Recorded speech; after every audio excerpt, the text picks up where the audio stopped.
Welcome, Jeremiah. Hey, how's it going? It's going. I'm so used to saying 814 hockey that it's kind of weird. But as you can see, this is the MARF Roundtable Endowment Talk we're going to have today. This event is going to go from now until, I guess, whenever Till Dawn, the money stops coming in. That's right. When Dawn wants to stop talking. Yeah. We have a lot of special guests up today that we're going to be talking to just about, the MARF in general and the MARC in general, and, our plans for the future. But first, let's talk about a little bit of the endowment, right? We know an endowment is monies that are donated that we use the interest off of for capital improvements through the Meadville Area Recreation Foundation. Today's going to be a fantastic day. You want to talk a little bit about like some of the projects that we got going on? Where to start? Off the top of the head, the amphitheater that we did with the MARF Music Festival to start the kickoff for the amphitheater. So that's a big project. No really timeline for that as far as completion. Yeah, spring of 2024 is the minimal amount of time, but yes. And then we got the kiddie pool fill-in pavilion project that should be completed this upcoming spring. What else we got? We got Battle of the Badges. Battle of the Badges is coming. Dehumidifier is a big one. We'll have that installed by July, and and then we're looking into another addition to the playground. That's a new one. So a lot of different things that we're looking into doing here. It's going to be a fantastic season. I mean, what kind of programs at this point are going to benefit from some of these projects? I'll start right off the bat. All right, start with the bat. How about preschool graduations, family reunions, drama clubs, dance recitals at the amphitheater? I mean, that's a whole big community of people that we can bring into the market. Yeah, arts and culture in Meadville. Hopefully we'll see a rise in kids getting involved in theater and artistic expressions, which benefit the community. Right. So. And what about what I can't wait for? It's like once we get that pavilion up, I can't wait for some bands to play poolside. Some bands would be really nice. Yeah, I mean, Saturday afternoons, you're at the band or you're at the pool enjoying, have a little music, be some drinks there. Company reunions, picnics, class reunions. I mean, how many times do we go to like Waldemere for some sort of event, business event? Yeah. It'd be nice to have it here. So that's what we're looking for. So, but we're not going to delay too much. But we're going to introduce Dawn Herman. Dawn is one of the marketing guys that we use here. Dawn also has a grandson and granddaughter? Yeah, both. Both, grandson and granddaughter in the Firefish program. And Jeremiah is going to interview him about why the MARC is important to him and what it means to his grandchildren. So without further ado, I'm going to introduce Dawn Herman.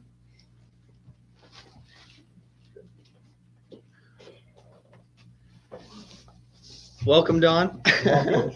I'm going to hit you with the hard-hitting questions today. Okay. Journalist today. Well, I appreciate the opportunity to participate. Awesome. Well, thanks, Dawn, for being here.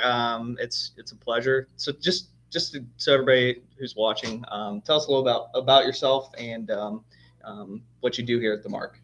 Well, first of all, I'm a Meadville native, so I was here before the MARC, so I'm really old.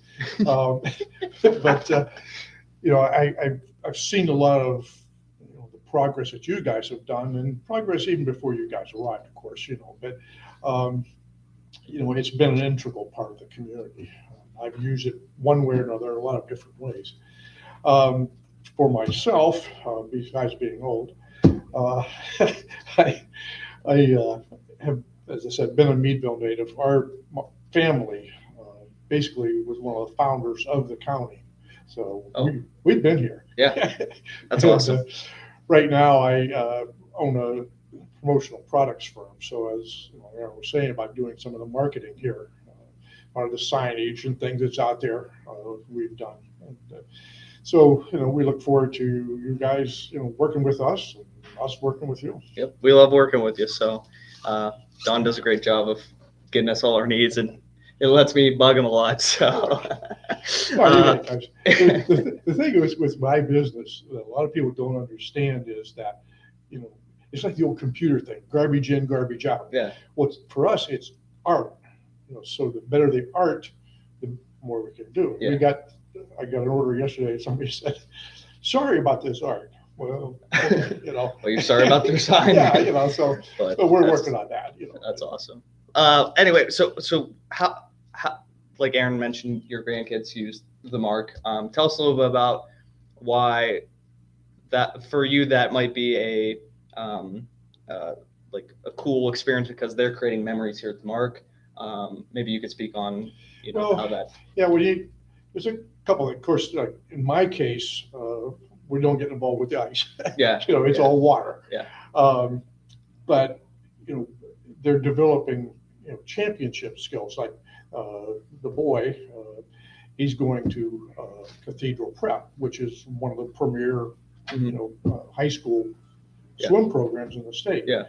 And the girl, she's all of 8 years old now, and she's going up to also an Erie program and here. So she's doubling up with, different instructors, different skills, and so on. And so it's very, critical that they develop these skills, and you have different levels here that they can start, when kind of over on the kiddie side, and then move to the deep water and so on. Yeah.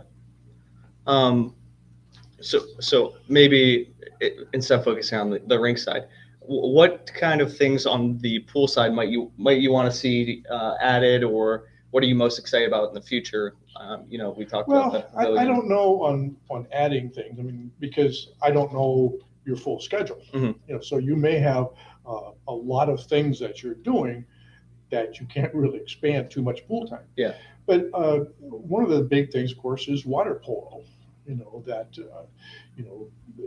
people are doing more and more of that. Mm-hmm. So in preparation for skill levels for them to go into other high school programs or collegiate programs and things, that's something that could be expanded on, perhaps. Yeah.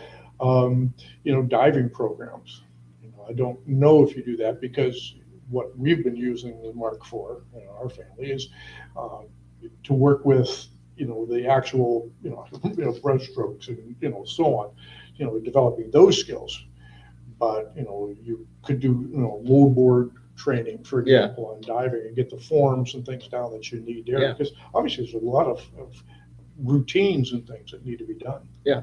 So our aquatics director, Bill Pengraff, I don't know if you're familiar with him, but he's deployed right now.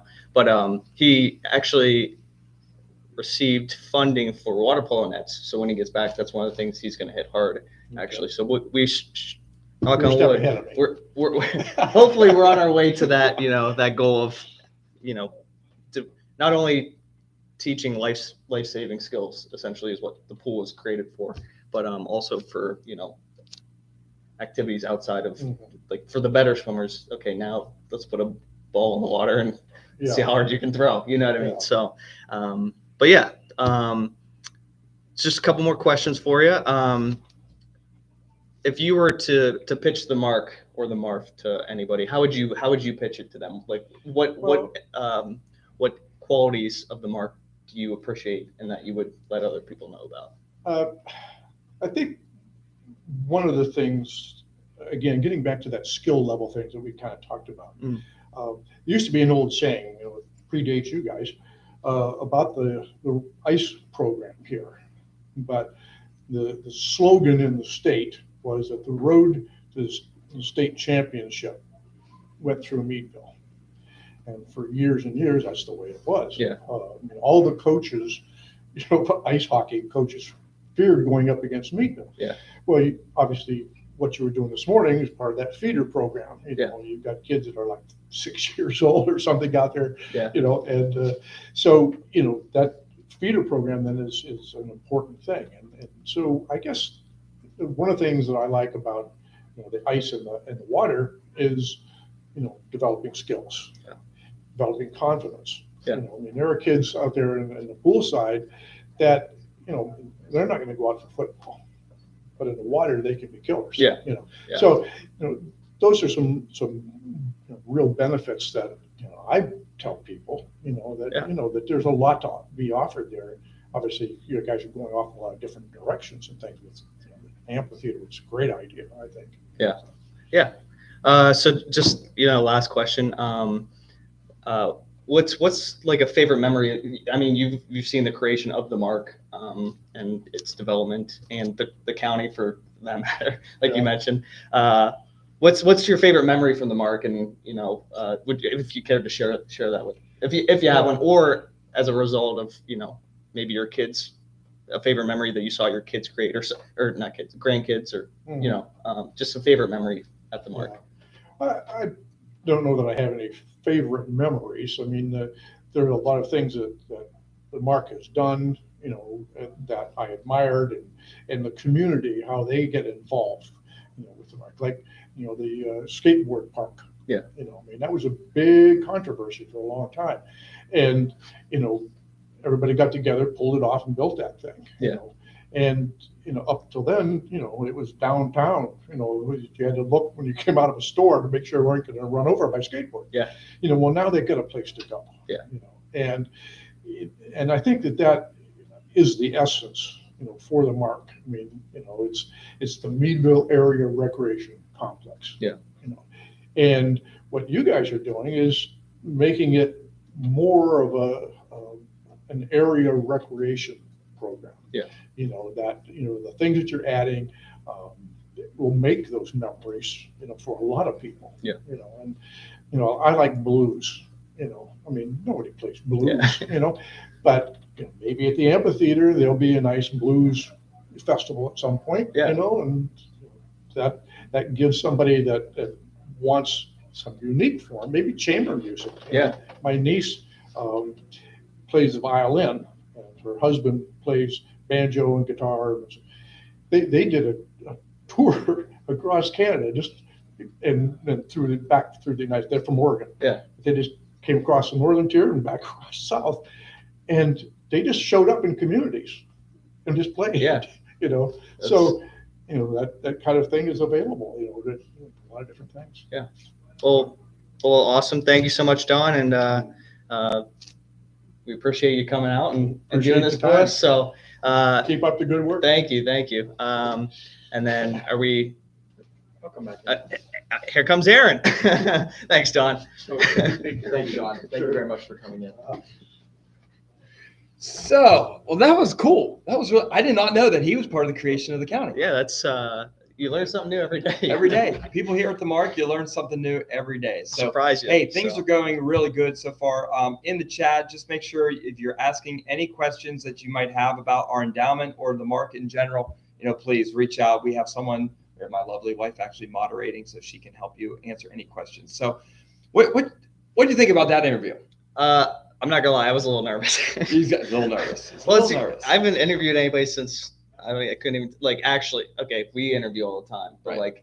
Somebody, not you. We're so used to each other. Yeah, we're like, oh, we could just riff, and then it's like asking certain questions, and I don't know. I was nervous, but I thought Don did an awesome job. Correct. I agree. Awesome job. So before we introduce our next family, actually, it's a whole family. We have a whole family going to come in. Before we introduce them, I just wanted to talk a little bit about the ways you can donate to the MARC. There are so many different ways you could donate to the MARC.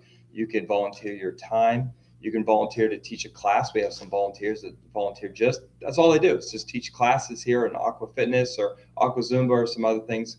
We also have, we take a cash donation that could be to the MARF or the MARC. And then when it really comes into like the endowment, that's when we want to talk about like your IRAs.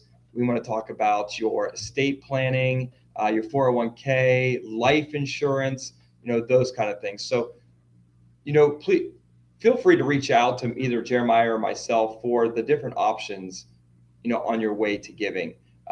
We want this place to be around for a long time. I want my grandkids to be able to enjoy the MARC. And the only reason I think that's going to happen is once we get this endowment going, I think that, it's going to be a state-of-the-art facility. I truly believe that the amount of people that are really bringing in the attention that they should be, I think is a good sign. I mean, it's a really, really good sign. Yeah. We spent over $1 million in capital improvements in 5 years. I mean, that shows a ton of support. Yeah. So if you're looking into your estate planning, if you have life insurance, you can always make us one of the beneficiaries. If you're 70 and a half and over and you have to take your distribution, part of that can go to the MARC and it doesn't count as any kind of revenue. I mean, there's so many ways to be able to help us out. And you can do that with the link in the chat as well. You can go see what the MARF is about. It's headed up by Ryan Yarman, which is the CFO? I thought president, maybe. It's Channel Lock. He's awesome. He's like the owner. Yeah, you got Jay Verno on that. You got Dick Astor on that. You got Rick York's Susan on Trucco. that. Susan Trucco's on that board. You Jim have Shields. You have a ton of heavy hitters. A lot of cool people. And they do it. Yeah, a lot of cool people. And I mean, the name's on the building, right? I mean, the Yarmans are on the building. So, they show their support. And not only do they show their support monetarily, they volunteer their time as part of that capital improvement board. So, we want to make sure we help them out. Yeah, I mean, those people especially, but even more especially, the people that come to the MARC are what makes this place amazing. Right. So, I mean, look at the room we're in right now. Yeah. I mean, this used to be the compressor room for the chillers. Yeah. I mean, it's amazing. And that's, all thanks to Roger Gilday and, his father's memorial that this was able to come to fruition. So there's a lot of different ways that, things can happen. And, I mean, it's beautiful in here. I mean, you got TVs, you got a bar area, it's so nice. And behind us, actually, we got these pictures donated. I don't know if you can see them in your screen, but the pictures are donated by local artists. And they're just of different places, the courthouse, the MARC, the market house, the fire department. And, it's all done by Kevin Pipp, who still plays hockey here. So there's just so much. So while we're getting them ready, let's talk a little bit about the programs. We just got done with an awesome program, didn't we? Yeah, I love Little Penguins. Little Penguins is awesome. I mean, you talk about 4-year-olds just skating around, bumping into each other, falling over, and learning the great game of hockey. That to me, now as a coach, not as a player, that to me is what gets me up in the morning. Like, coaching older kids is fun. Don't get me wrong, but I laugh so much out there with those little kids. What would the one kid say to you? He's, oh my gosh, we're scrimmaging today. We're scrimmaging, and he looks right at me, and as a 5-year-old, he goes, "Victory is mine." It's like these. I mean, we need to have places like this for kids. Yeah, you need to have places like this for kids. Yeah, it's perfect. I mean, this is the perfect place in Meadville or in Crawford County. Yeah, I know I'm in Meadville. Yeah, it's a perfect place in Crawford County for kids to grow and learn and play and have a safe place to go. And we need to support it. Yeah. And that's just it.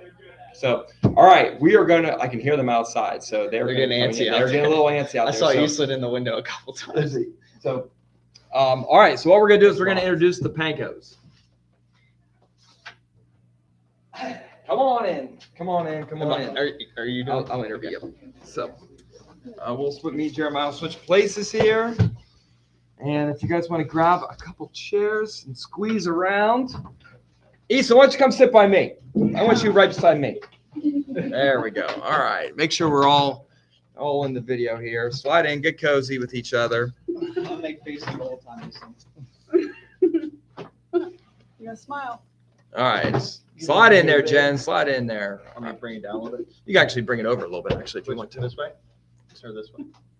The way that shows Jen. How's that?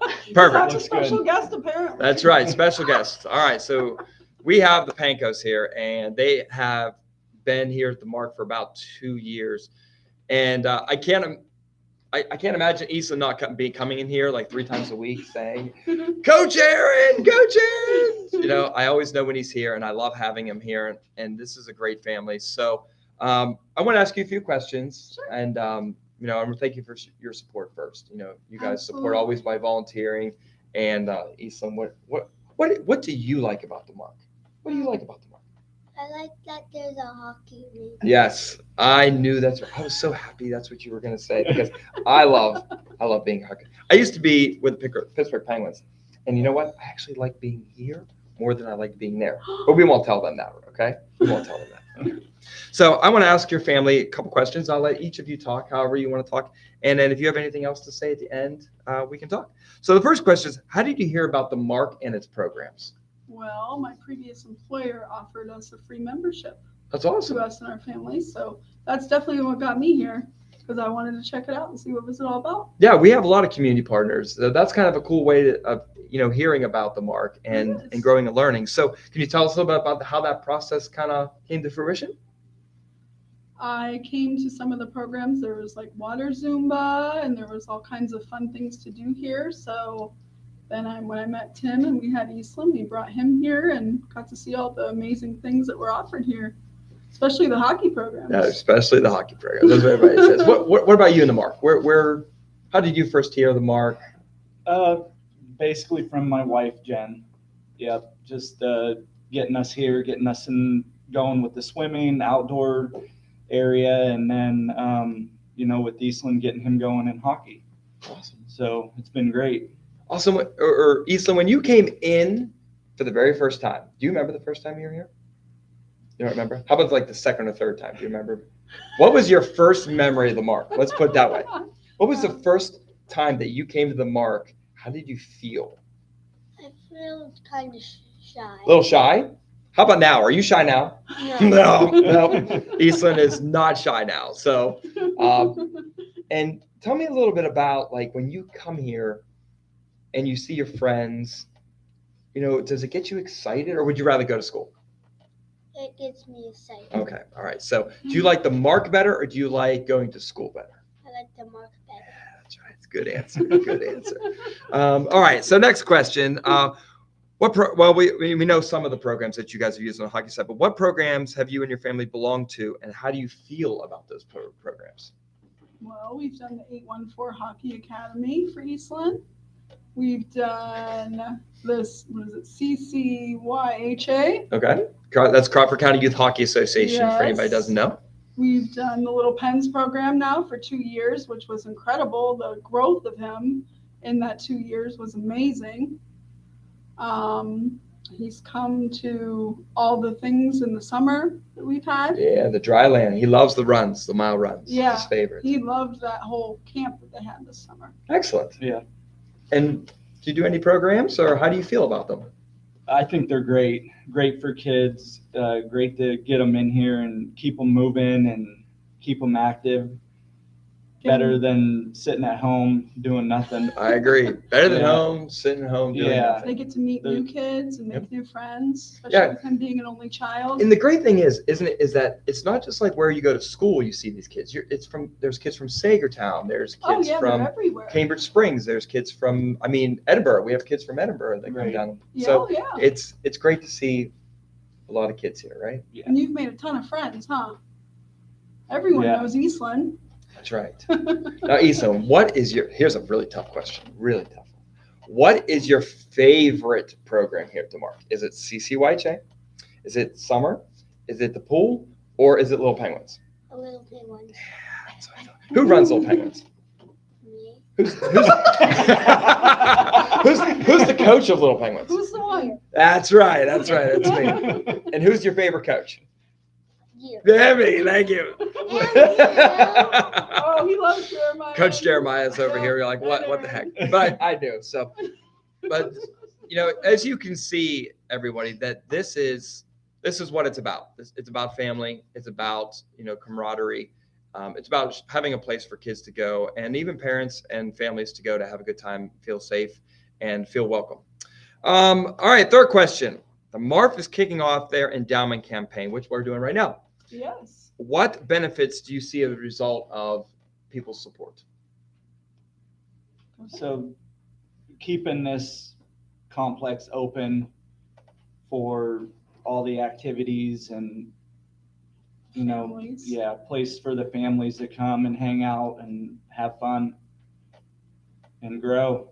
And grow. Yeah, and grow. Absolutely. Yeah. I always say that I don't want to ever leave the MARC until I know it's in a good place where my grandchildren will be able to come and be here. So, I look at, the future, how can I help the future? And so I didn't know that in the endowment, you can put like your estate planning, you can use life insurance. If you have an IRA, you can use your IRA as far as those proceeds,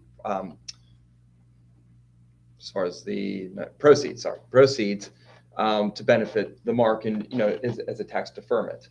So I've already actually started looking into how I'm going to be able to help the MARC going forward. So I just want to make sure that everybody else knows that there are lots of different ways to help the MARC. And just like they said, it's about growing. Eastland's going to grow up here. Yeah. Oh, And for sure. there's going to be a time where he's going to be ready to get married and maybe have some kids. And do you want the MARC to be around? You want to be coming here as a dad and watching your kids come play? Or are you going to bring them here? Or are you going to go somewhere else? You're going to bring them here. That's good. Good call. Good call. All right. And the very last question I have for you is, how's the MARC program affected your family? How's it affected your lifestyle? Is it something like you look forward to? Do you talk about the MARC at home? We're here all the time. Yeah. We come all the time. Even when there's open skate, he wants to come to open skate. If there's power skate, let's stay for power skate. He wants to be here all the time, playing with his friends and learning new things, especially from Coach Jeremiah too, huh? He loved playing around. Has there ever been any conversations you've had with people outside of the MARC about the MARC? Oh, yeah, for sure. Yeah. That was kind of funny. It's weird that we said it like that, but it's true. Yeah. I mean, we tell everybody we know about it. Excellent. Yeah. Because it's a great place to come. I tell anyone I come in contact with, especially that has kids, you guys hear about the MARC, you got to go. And they have so many things to do. And it's such a great program. Yeah, we have good friends now that we did T-ball with. Their son is starting a Little Pens Yeah, we program talked him into in it. January. Awesome. Yep. Eastland's best friend, Cullen, huh? That's pretty cool. Now Yeah. you're going to get to play with Colin, your best friend, and your best coach out in the same place. Look at that. How much better does it get than that? Last question. And I know I didn't give you this question before, but That's all right. what advice would you give people that are looking to do something with their kids? What advice would you give them? Like you were talking to your friends, what advice would you give them to the people that may be watching? Check it out and see for yourself and see how amazing this place is. So many different areas and fun things to do here. And you can't do it unless you come here and see it for yourself. You have to experience it. Awesome. Eastland, is there anything else you would like to tell all the people out there watching your lovely face about the MARC or hockey? Did you score a goal today? Yeah. You did score a goal today, didn't you? What happens when we score goals? You make your team win. You make your team win, right? And you get excited, You right? get excited, Because you did that. and the horn goes off. Sometimes. Yeah, that horn was sweet. Huh? Yeah. We're like, we never heard that horn. Yep. Not And even the music. otters do that. Yep. Well, you're going to hear a lot more. I guarantee And it. music. You keep working as hard as Yeah. you are, and you're going to hear that horn a lot of times. So, Coach Jeremiah, do you have any questions for the Pankos before we let them go? We're gonna have to talk off camera about him being your favorite coach. Okay, Eastland? Oh, I'm just kidding. No, I think He's going to work you harder next summer. That's right. you think you were 3 running 3 miles miles? We're going to instead be of 2 doing 5 miles. Excellent. Well, this is the Pankos. We hope you will join us down there. Thank you guys very much again for No, coming. thank you. Yes. Really appreciate Yes, you guys. absolutely. And, we love it here. Yeah, we'll talk We can't soon, right? Say enough about the MARC. Cool. All right, we'll be back in about 2 or 3 minutes with our next guest. Thank you. Thank you.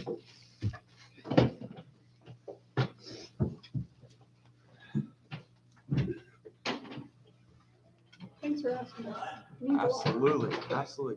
All right, give me and Jeremiah a couple minutes to talk here, and then go get Jay. Okay.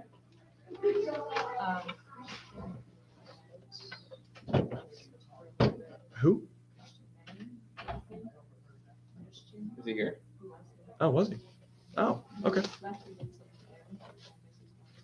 Excellent. Well, good. We got Christian Mayer actually looking to come by. So, yeah. Listen.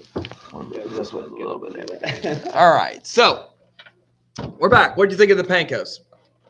I hope you liked them. Please put it in the chat. Have you been putting stuff in the chat there, Missy? Okay, good. Have you been sharing the link? Good. Hopefully everybody's been watching and having a good time. We're going to be here almost all day. I mean, we got Jay Verno coming up. We got Dick Astor coming up. Christian Mayer just stopped by. Christian Mayer is the executive director of the Crawford Heritage Foundation, and he actually is the one who manages our endowment talk. So hopefully you'll be able to see and talk to him a little bit. What do you think of the Panko interview? I think that's such a great family. Oh, I think they're what a good such nice family. people, and I'm really excited about Eastland, just like from a coaching standpoint, because he loves being out on that ice. Yeah, he does. He can't get enough. And those are the kids you want, you know. But how many kids do we actually have like that? I mean, a ton. Yeah. There's a ton of kids like that. A ton of good families.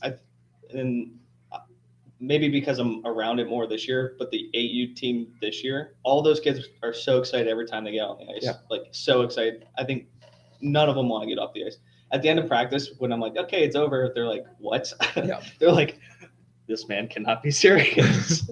I agree. It's so weird that like it makes my job easier when I come to work. Like normally when you're in a customer service job, when you come to work, you know, you're going to deal with public, and we all know that what that's like. Sometimes it can be stressful, but when I'm here, I don't have that feeling. Like it's the families come in, they sit down on my couch, they want to talk about, you know, different things. And, you know, maybe it's personal, maybe it's business, maybe it's just, I need to vent a little bit. And like the hockey people don't just talk about hockey. Like they come in and talk about, like you said, personal stuff, or like just, hey, did you watch the baseball? Or, you know, I mean, just anything that comes to their mind. They're just, let's just talk about it. And sure. It's not just always hockey or swimming, or like, it's not even always about the MARC, which is what other job. If I went to McDonald's, I'm not going to sit there and talk to like a McDonald's worker about the personal stuff that we talk about. Yeah. I agree. We talk about their family, you know, who's having kids. If they're going on vacation, you don't have these conversations usually in customer service. So like Derek just texted me the other day when his kid was born. Yeah. Congratulations, by the way, Derek McKay for. And Josh Lewis, his child was just born as well. Oh, nice. We got two future MARC hockey players in the wings. So congratulations to Derek and Josh on both boys, huh? I think Josh's was a girl. Josh was a girl? Good. Congratulations, guys. So. Let's talk a little bit about, okay, we've been talking a lot about kids. Let's talk about adults for a little bit. All right. Silver Sneakers. What is it? So it's a program that elderly people can come and use the MARC for free, basically, but their insurance is actually paying for it. So they can use the pool for, Monday to Friday in the morning, and you can come, you know, working out outside of the water is hard on your joints. So getting in the water and being able to move around and, you know, with less resistance or more resistance. I don't know. Water's not my thing. It's different resistance. Different resistance. Thanks. But yeah, it's just like, it's a good program for elderly people to come and work out in the pool at the MARC. Yeah. Yeah.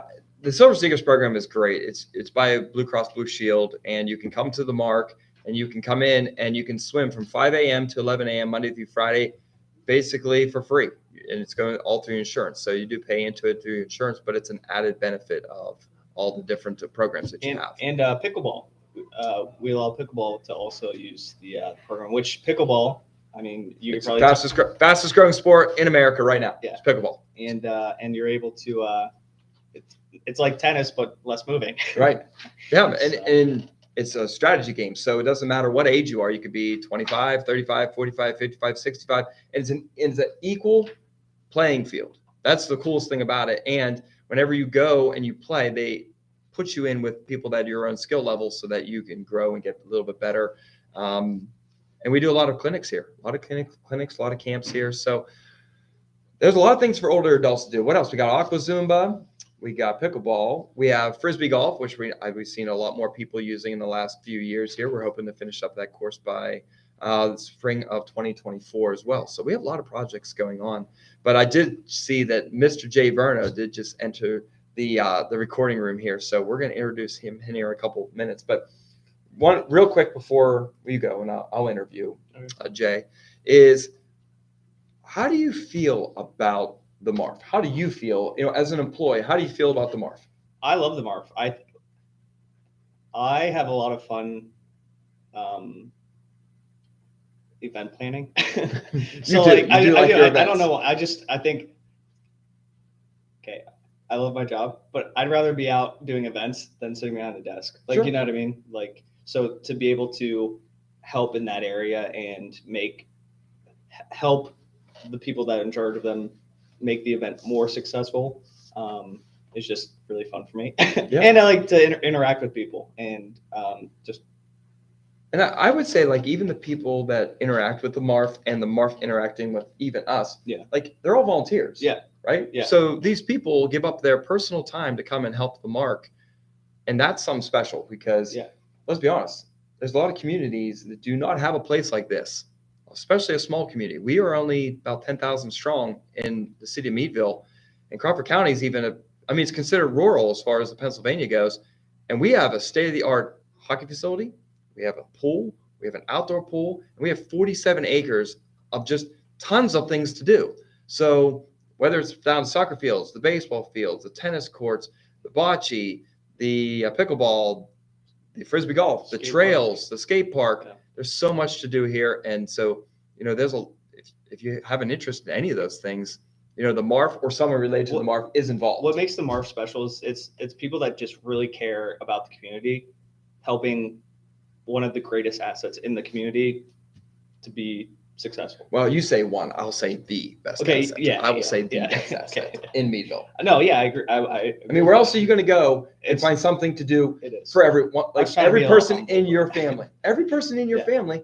I mean, it is about being humble, but it also is about knowing what you have. Like my brothers, when they come home, they're all like, "Let's go skate." Like, when can we play hockey? I mean, how many times have your brothers come to my office and worked for the day? Yeah, remotely. Yeah, because they just want to be here. Yeah, and that's the same. I'm sure that they have that same feeling as what the MARF does and the people that support the MARF. So, all right, without further ado, I'm going to say goodbye to Coach Jeremiah here. He's going to go sulk while Eastland. I'm going to go talk to him right now, actually. And we're going to introduce Jay Verno, who is a member of the MARF and recently retired. Come on in, Jay. How are you? Hello there. So this is Jay Verno. He has been on the MARF for 5 years. Right, 5 years. A little longer than that, but thereabouts. Yeah, thereabouts. Yep. He also is a past president and chairman of the MARC operational board as well. So, how many total years have you been here? I was trying to figure that out. I think officially it was 22 or 23, but I was involved just a couple years before that when we were working on the first of some very large grants that we needed to secure back in the day. So you've seen it all. I mean, I've only been here 5 years, but I mean, Jay's been here for at least 25 years and he's seen everything that's happened. So tell us a little bit about like your history. How did you get involved? What made the MARC special that you showed an interest? Well, part of what you guys have been talking about the last, at least while I've been here, was, this is a huge asset to our community. And I remember as a young person, when I first came to Meadville back in 1985, one of the things that I looked at as far as Meadville and really determining, I took the job and I knew I was going to come here and work. But as I got a little bit more involved, I kind of scoped out what was available in the community. And my wife and I, at that point, knew that we wanted to have a place to raise our kids, go to school, but also you look at the amenities of each community. And I got to tell you, one of the places I came to was the rec. And when we look at the MARC, you look at, okay, a lot of people know us for the pool, the indoor pool. You look at the hockey rink, and then we looked at the outdoor pool. And, like you said earlier, it's one of the few places in a town our size to have this kind of asset, this kind of amenity is a really a good thing for the community. Now, you fast forward, that's when I first got here. I said, oh, this is pretty cool. And then I started getting involved in my business and push came to shove. And it was like time to decide whether I was going to invest in my business and buy the business with my partner. And I decided that at that point, the community was a good place that we wanted to settle down, put down roots, ultimately make investment. And like I said, never look back. I mean, once we did that, I started getting involved in different groups. And honestly, of all the things I could have got involved in, this was the one that I said, boy, this is a win-win. Anybody that, knows me wants, I want to support the community the best way I can. I'm only one person, but I want to put everything I've got into it. And the rec, A, needed some volunteers at that point. B, there definitely were some financial challenges that we went through early on. And, we were able to get more people involved, get the community more engaged than it had been, and started to make some changes. Then, if you fast forward, some of the challenges were always about capital fundraising, finding the money to buy the chillers, finding the money to buy a new Zamboni machine. And those things, I was really blown away by the amount of support that the community would offer up, as long as they understood what it was going towards, and that the fact is that we were going to be good stewards of the rec. And yeah, not for nothing. There's a long story there, but we won't get into all the details. But it's been about 25 years that I've been involved. That's awesome. It's kind of funny because I come from a town that's very much like Meadville, about 10,000, but they don't have anything like this. I mean, there's just nothing in my hometown that can compare to the MARC. I mean, it's a place that anyone in this community can come and find something to do. And that's what appealed to me was, sort of being open to all walks of life. And now we've expanded it where it's, again, for many years, it was just regarded as sort of a kids venue, which is great. And you need that. But also now we've expanded it. So now you have middle-aged people and even seniors. Yeah. And adults have been around. I mean, I love the fact that you have Sailor Sneakers here. I love the fact you have aqua aerobics and all these new programs that we had maybe access to, but if they're not at one place and it's not easily available, people don't always show up. So, and I credit you and Coach Jeremiah and the team here in terms of what you've been able to do is take a really good asset that the community believes in, and now you're taking it to the next level, offering many, many more programs. And quite honestly, you need a good team to put those programs together and make sure they're successful.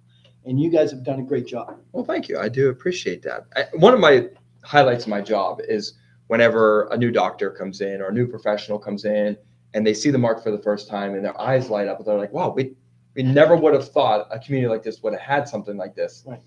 And I think that's what makes the community a little bit more like a family, right? Everyone knows everybody. So my next question is, what makes this community so strong? Well, I think we have a legacy of leadership. We have people that, again, they got together and they figured out we needed a community pool. That was really the origins, was that there were many drownings in French Creek, and we needed a safe place for kids and younger people to be able to go and swim and not be endangered. And if you think about that, that's where it started, and then it grew from there, right? So I think people here are very much solutions oriented in Meadville and the surrounding area. I agree. So when they see a problem, and it's not always cut and dry how to get there, but they realize we have an issue, they start to put their heads together on how do we solve the issue, and ultimately come together and say, this is what we want to do and how we're going to fix that problem. And like I said, that's one of the reasons that Meadville appealed to me, and I made my home, invested, and really want to stay connected to the community. Cool. I have one more question for you before we start really diving into the endowment part of it. Sure. All right. What excites you about the MARF and the MARC in general? What excites you? What gets that burning passion to come out in Verno about the MARC or the MARF? Wow. That's a good question, wasn't it? It was a good question. So again, having raised my kids here, my kids got involved with the rec directly when they were swimming, and they swam for the Miss Swim team, and I was here often for the meets and the practices. And so that was kind of my first introduction as a user group, right? And that was great. I actually encouraged one of my daughters to at least look at hockey. She never took me up on it because it's something about skating and not wanting to skate, but that's atypical. They both wanted to swim. We encouraged that. Now I fast forward and say, okay, what's really got me excited now? I can tell you, bringing my grandkids here and having them learn how to swim, which I think is really critical as a life skill, and everybody should know how to swim. Even if they don't necessarily think they're going to use it long term, they should learn how, even if it's just for survival purposes. Okay, we have too many waterways and lakes and streams around here to not know how to swim. So that's number one. But number two, to see the look on their faces when they go through and they actually do the strokes and they can actually learn how to swim. And then I had the added bonus of taking my grandson, after he had learned how to swim, to go outside and enjoy the actual big slide that you guys have, and to see the look on his face when he was able to do this as a 6-year-old was pretty awesome. That's the best part of my job. The best part of my job is when I am walking around and I see a child do something for the very first time that they could never do, or get enough, build that confidence up to be able to do it, get on the ice for the first time, go swim in the deep end, go off the diving board. It is the coolest part of my job to see those things. And it doesn't just happen with kids. It happens for the never done before, and they come in after an aqua fitness class, they're like, that was so much fun. I did not think it was going to be that much fun. And they love it. So I love, people like you who come in, and it excites them even more once you get here, not just on you, the benefit of what you're getting, but the benefit of everyone else, family, friends, things like that. So let's talk about the endowment a little bit. All right. We talked about this for, I'd say, 2 years that we've been in these MARF meetings talking about how we're going to get this started. What's the plan of attack? From your point of view, how important is this endowment? Well, I think if you look at the long game here, and that's the difference, we've gotten the basic facility and structure now upgraded with the different capital campaigns that we've done.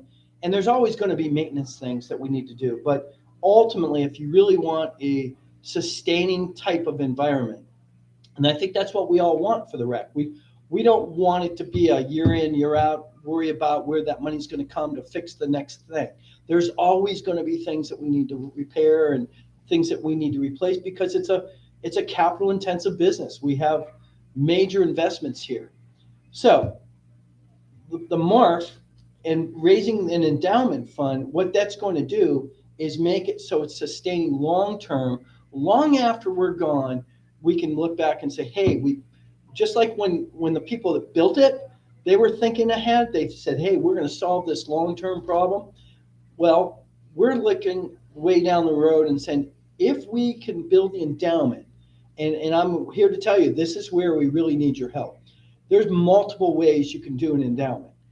Some people want to just donate a small amount every year. That's fine. There's no minimum requirement, right? Right. There's other people who say, hey, I want once my estate is planned out and I want to leave a certain percentage of that to some worthy nonprofit, we're going to ask you to donate it to the Meadville Area Rec Foundation, because you're going to feel good about putting in an investment in the community that affects so many people. I mean, I think last year the number I saw was we serviced 72,000 visitors. Is that right? Yeah, 72,000 visitors. I mean, that's a huge impact in this community. And I think people need to know you can plan for your state. There's ways to do it with your insurance proceeds. There's ways to do it with the required minimum distributions from your 529 plans, or not 529s, your IRAs. IRAs, yes. IRA plans, so that, the government, when you get to a certain age, I think it's like 70 and a half, you're forced to take out a certain amount because they want you to pay taxes. Well, one way to lessen those taxes is you can actually donate some of those proceeds. Now, you should talk to your financial advisors, but you can donate some of those proceeds and it goes right to the MARF. Correct. And it's a tax, it's not subject to deduction limits, and it's a charitable gift that to my understanding, there's no cap. Now, again, you should talk to your financial planners, but I think that's a wonderful thing that the government gives us the ability to, in effect, defer some of those monies that you may not need, and support a worthy cause like what we have here. Correct. I agree. And, life insurance is another one that, we touched upon last time, is that, the MARC can be one of your beneficiaries. And that's something you can plan. A little later on, we're going to have Christian Mayer on, and he's the executive director of the Crawford Heritage Foundation. And he's going to be able to answer any of the questions you may have. And we're going to have a way to set up an appointment with him to be able to talk to him. If that is something you really want to do, is put the MARC in your planning going forward, we can help that, and we can get that set up for you. There's also another way to get to help us out, and that's just by going to our website and learning more about the MARF and Jay Verno at www.marc, fun.com/donate, and now you'll be able to talk a little bit more about the MARF, see what they do. So let's keep going about the endowment talk here. Sure. When we talk about the endowment, and you said it's very capital intensive, right? What does that mean? For someone to maybe not know what the endowment can go to, what is their money going towards? Sure. Well, generally speaking, like I said, there's the buildings and the grounds and all the things that go into letting you put programs on. An example would be, because I was so involved in the ice chiller project, right? We know that was a huge amount of money that we had to come up with for the MARC to be in the ice business, whether it's using it for ice hockey or ice skating or curling or whatever. Yep. You need to have chillers, and chillers are not something you pay for monthly. You have to come up with a big chunk of money up front. And that's the kind of thing that, normally, like I said, we'd have a capital campaign for that.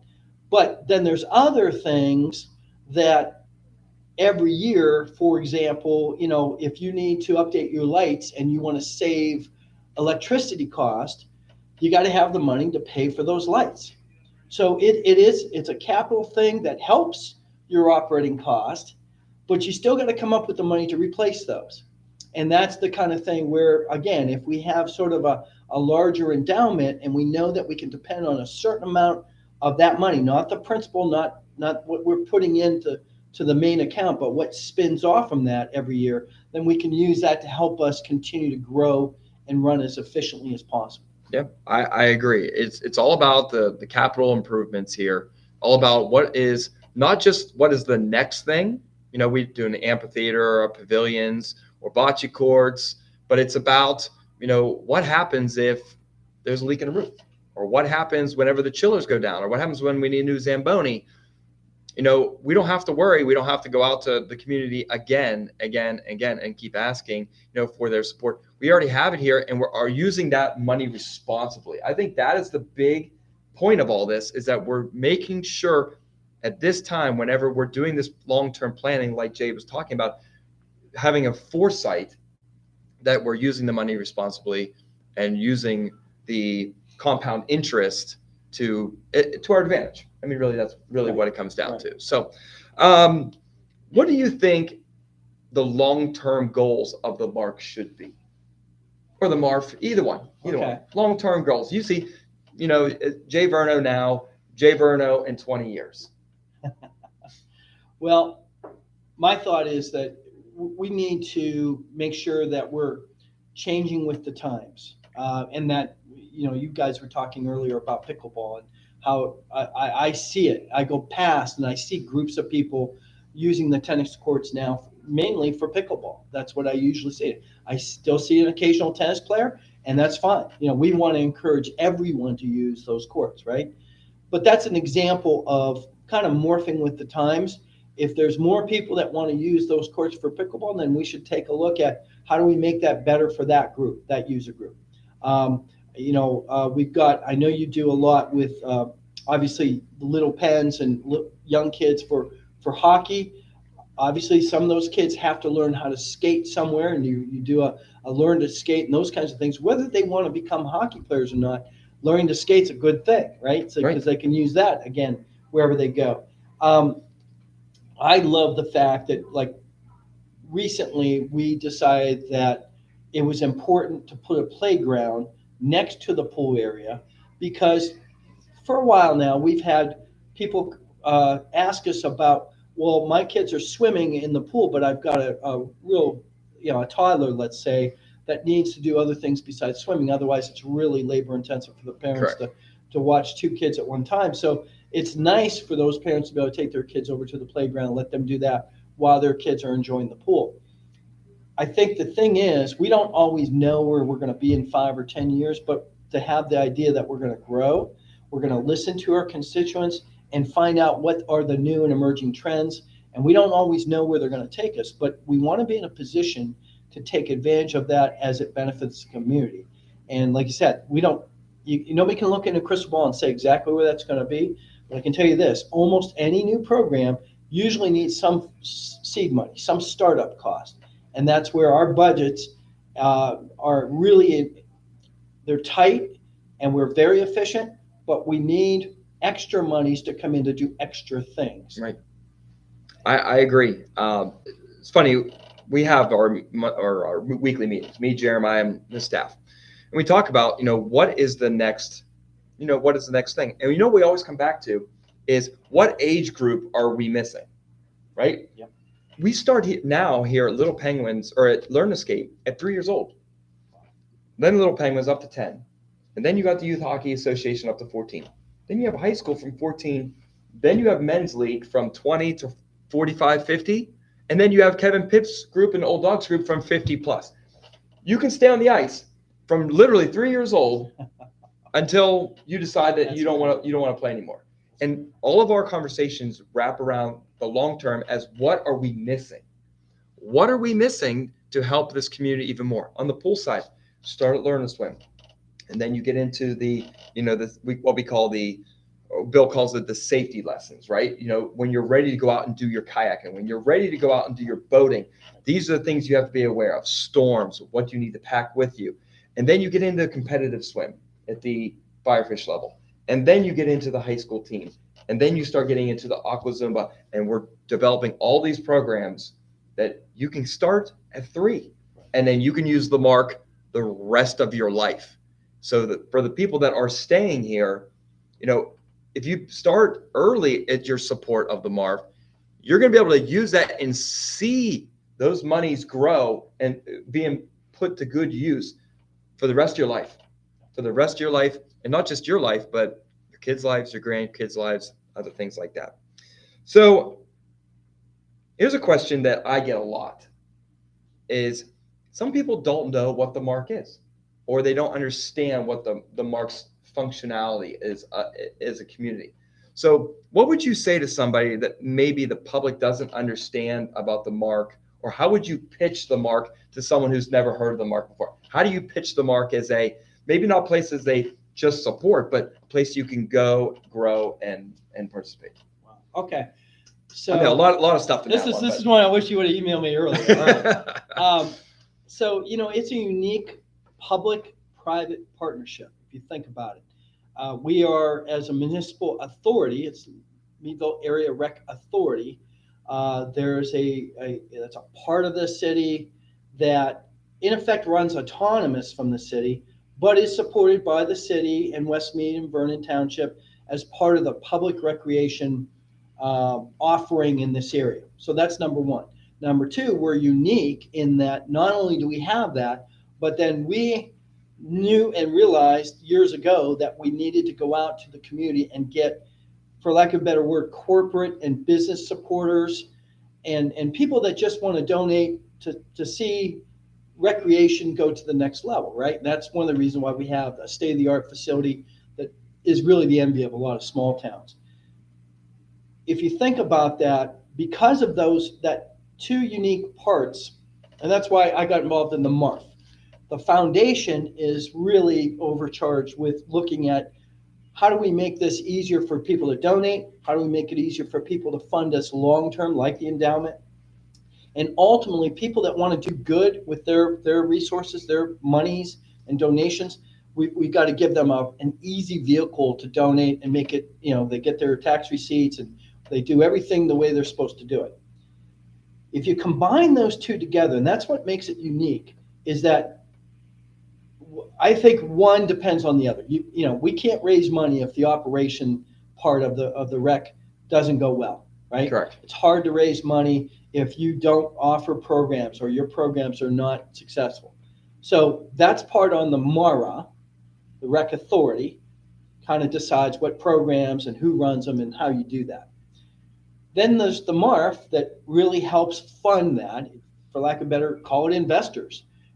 The city and Westmead and Vernon are investors, but we've got a lot of support from businesses and people that just want to see these programs take off.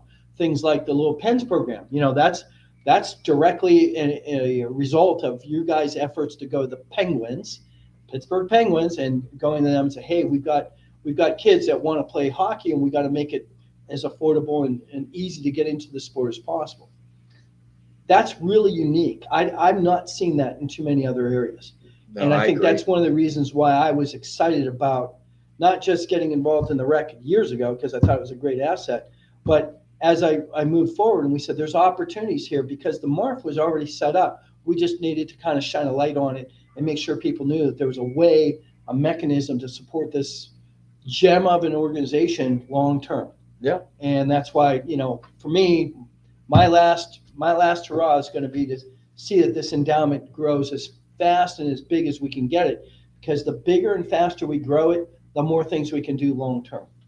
I agree. There was a letter that is going out to our previous supporters for a goal of what, Jay? What's the goal this year? Well, I know we've talked about this. I'd like to see $1 million in like right away. I agree. So I'm going to say within a year or two, I'd like to see us get to $1 million. I agree. I think you got to have set high goals. I think that's a doable goal. Chairman. It's not going to be an easy goal, but I think you got to set high enough goals and let's shoot for as high as we can and see what happens. Yeah, I agree. It's funny because when I came from like the Pittsburgh Penguins, all we did was talk about the foundation, how we're going to help communities like Meadville. And then all of a sudden I found myself in Meadville calling the Pens going, help us. Like, this is what your foundation is for. So now we're getting in the same boat, right? Now we're in the boat of, here's the foundation. How do we help the MARF, or how do we help the MARC, right? How do we get it to the next level? How do we get it to survive? How do we get this awesome facility to where the community really wants it? Because really, that's what it is. We take a lot of surveys, we take a lot of opinions into account, and it's nice to see all these different ideas come, and then we just kind of filter from there. So, and you can't do them all at once. No. But I can tell you that nobody's more dedicated to getting things accomplished than Aaron and his team here. So if you think about it, you have some plans, and I just saw the new strategic plan. It's constantly, you got to upgrade plans because we've been successful. We've been able to accomplish a lot because of for lack of a better word, a unity of purpose. Everyone's decided that, hey, this is a good thing. And if we kind of organize and prioritize what's most important, and you get that one knocked off, then you can go down the list. You can't do them all at one time.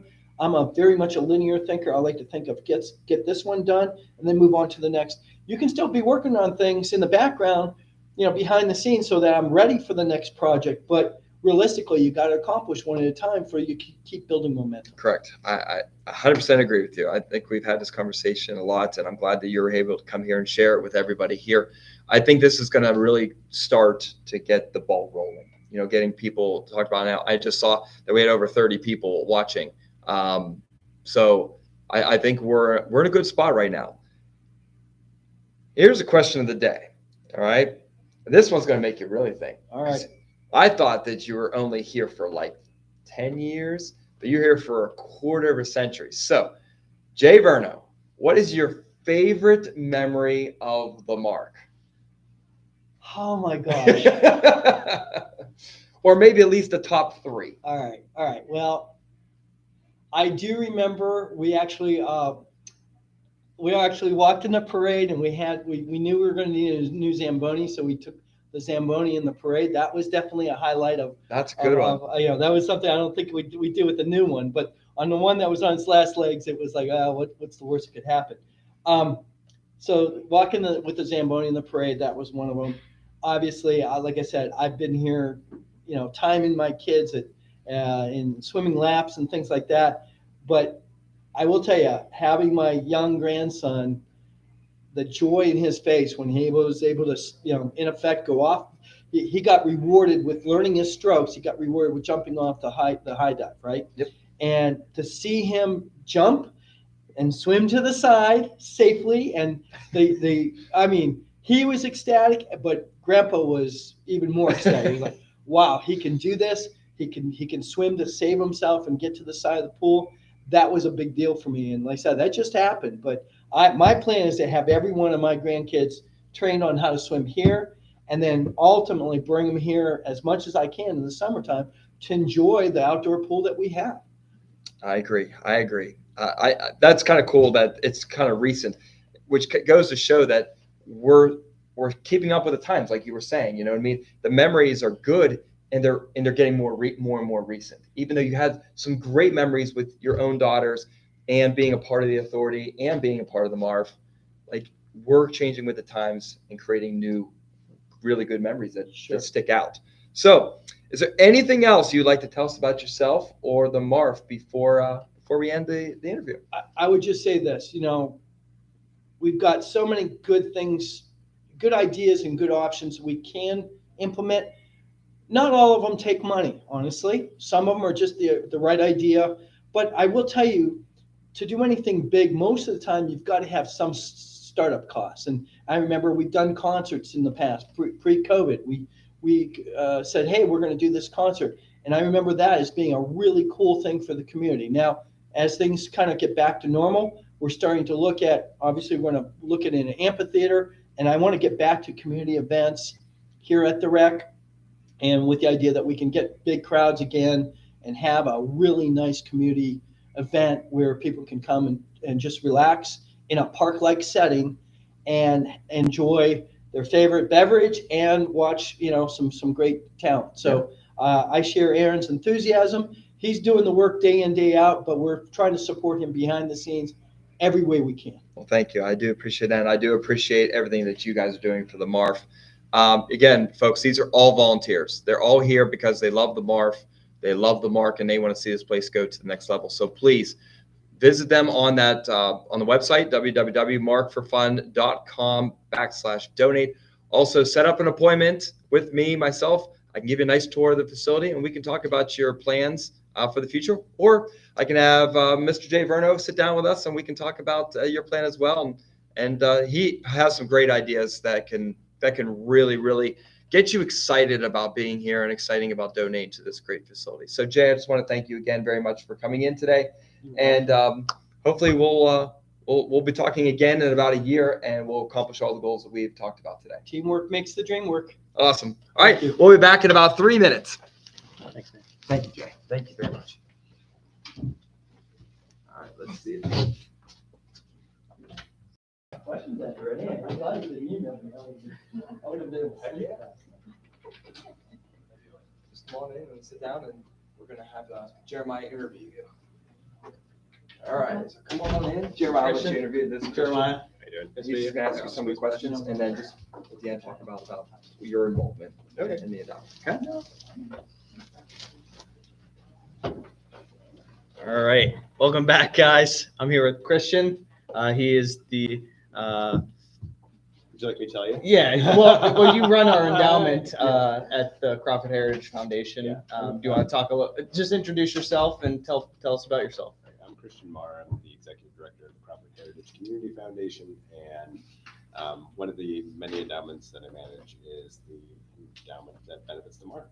Awesome. So, Christian, you and I don't know each other very well, so let's just talk and tell me your history with the MARC. Are you a native of Meadville or? I'm not. Okay. Where are you from? I'm a transplant. I'm from Utica, New York, okay. Which is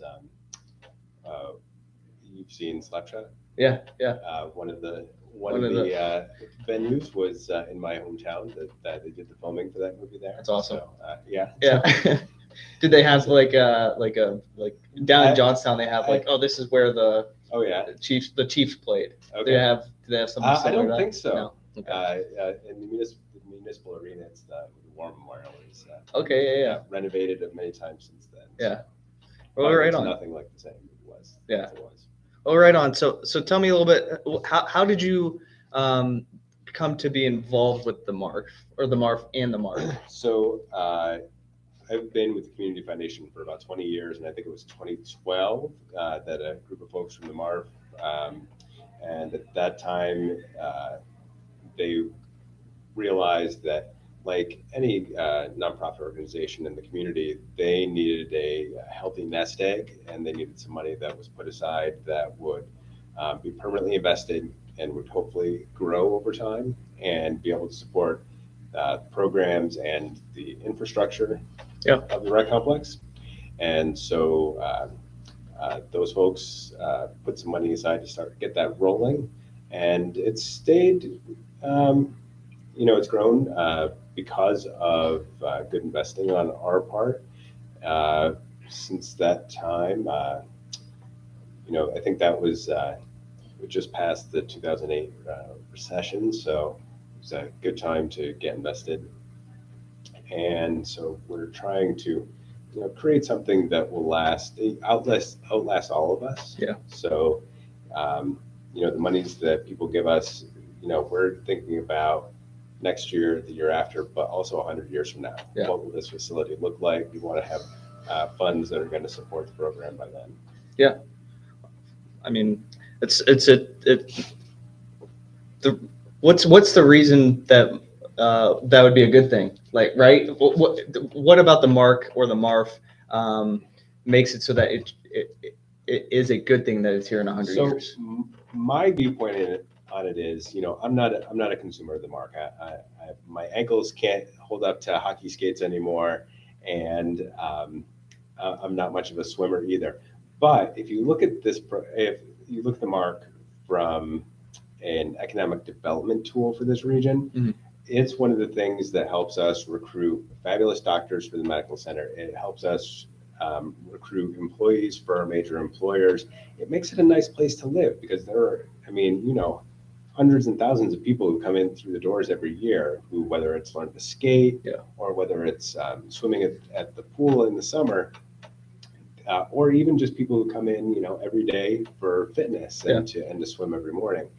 These are important things. These are things that improve the quality of life for the region. Mm-hmm. And this is a community gem. Yeah. You very rarely come to, a county with 80,000 people where you've got a world-class facility like this. Yeah. And so it's really important that we continue to invest in it. And like all things, municipal support of these things is harder and harder to come by. So the more that we as people who live here and value this can do, I think the better. Yeah, I couldn't agree more.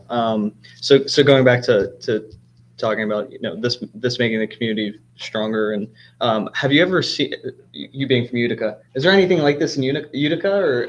Sure. We're one of the Community Foundation is one of 700 different community foundations across the country, and all of us do slightly different things. Mm-hmm. But our main bread and butter is managing permanent endowments for the different nonprofits in our communities. And so, our community foundation now has probably about $27 million for 100 different purposes. That goes up and down as the markets go up and down. But the goal is that, every dollar that somebody gives now for the MARC endowment, in about 30 years, we'll have given $1 back to the MARC in little increments because we'll have grown over time. So, if somebody gives $100,000 in 30 years, over those 30 years, we'll have given $100,000 back. And we'll still have that original $100,000 that person gave. Yeah. That has grown in value, that is just continuing to generate funds and money for this program. Yeah. So Christian, what are some of the ways that people can give to the MARF Endowment? We can do everything. We like if somebody wants to include the endowment as part of their will or estate planning, they want to leave a percentage of money after they're gone. They can do that. They can make the MARC beneficiary of a life insurance policy. They could make us beneficiary of certificates of deposit at a bank. Yeah. You probably never even heard of the CD. Yeah. I'm learning something new. The rates are terrible right now. Yeah. You're too young. You don't need one. You just need to invest in your 401k. Or 401ks, IRAs, those kind of things. We can be made beneficiary of those. The stock market's down right now. So, we're happy to accept stocks, bonds, mutual funds. Depending on people's tax situation, that might not be the best thing right now, but when the markets are back up, that's usually a great thing for people to give. We always take cash. That's the easy thing, and that's what most people are going to give. Yeah. But people who have a higher net worth usually have tax consequences that they have to think about when they're doing their charitable giving, and so that's really what our bread and butter is making those kind of transactions easy for people and helping them to figure out, well, what's going to make sense for them that benefits the MARC, but also will hopefully improve their tax situation. So I do a lot of talking that, I mean, we want to give as little money to the federal government in taxes. So we're here to work with people's financial advisors, their accountants, their attorneys to make sure that the process benefits the charitable beneficiaries and the families who give, and less so the government. Okay. So say I was older and higher net worth. How would I get in contact with you, or how would I be able to learn about these things in a way that I can give less money to? Well, I can take you out to lunch. We could do it that way. You can get coffee. But really, it's just a matter of reaching out to us, setting a time to talk about what somebody's specific needs are, and giving us a moment to kind of assess what the situation is and figure out what's going to benefit everybody involved. And so people just need to call my office. Okay. What's that number? It's at 814-336-5206. There we go. Awesome. And feel free to call. Aaron and I can take people out to lunch if they want to have a little bit more information about what kinds of programming the MARC is doing, how that money is going to be used in specific terms, because that's the piece that I don't know. Mm-hmm. All I can say is we're going to be good stewards of the money. Yeah. So Christian and Aaron work closely together, and they're both very. I don't know Christian as well, but from what I know from Aaron, they're both very knowledgeable in all these things, and I think we're pretty non-threatening. So. Yeah, both nice guys. There's no strong. With charitable giving, you can't really strong arm somebody. Yeah. I mean, as much as you might like to, it's more about. Have you met Dick Astor? We have had this discussion. That's funny. He's here next too, so He's next. I have strong feelings. we'll get you out of here before he gets here so that he doesn't strong. That's awesome. So Christian, do you know? This is. Is this an oddball question? I don't know. It might be. Do you know any of the long-term goals of the MARF besides the? The things so I came to the planning session, which was 3-4 years ago, pre-COVID.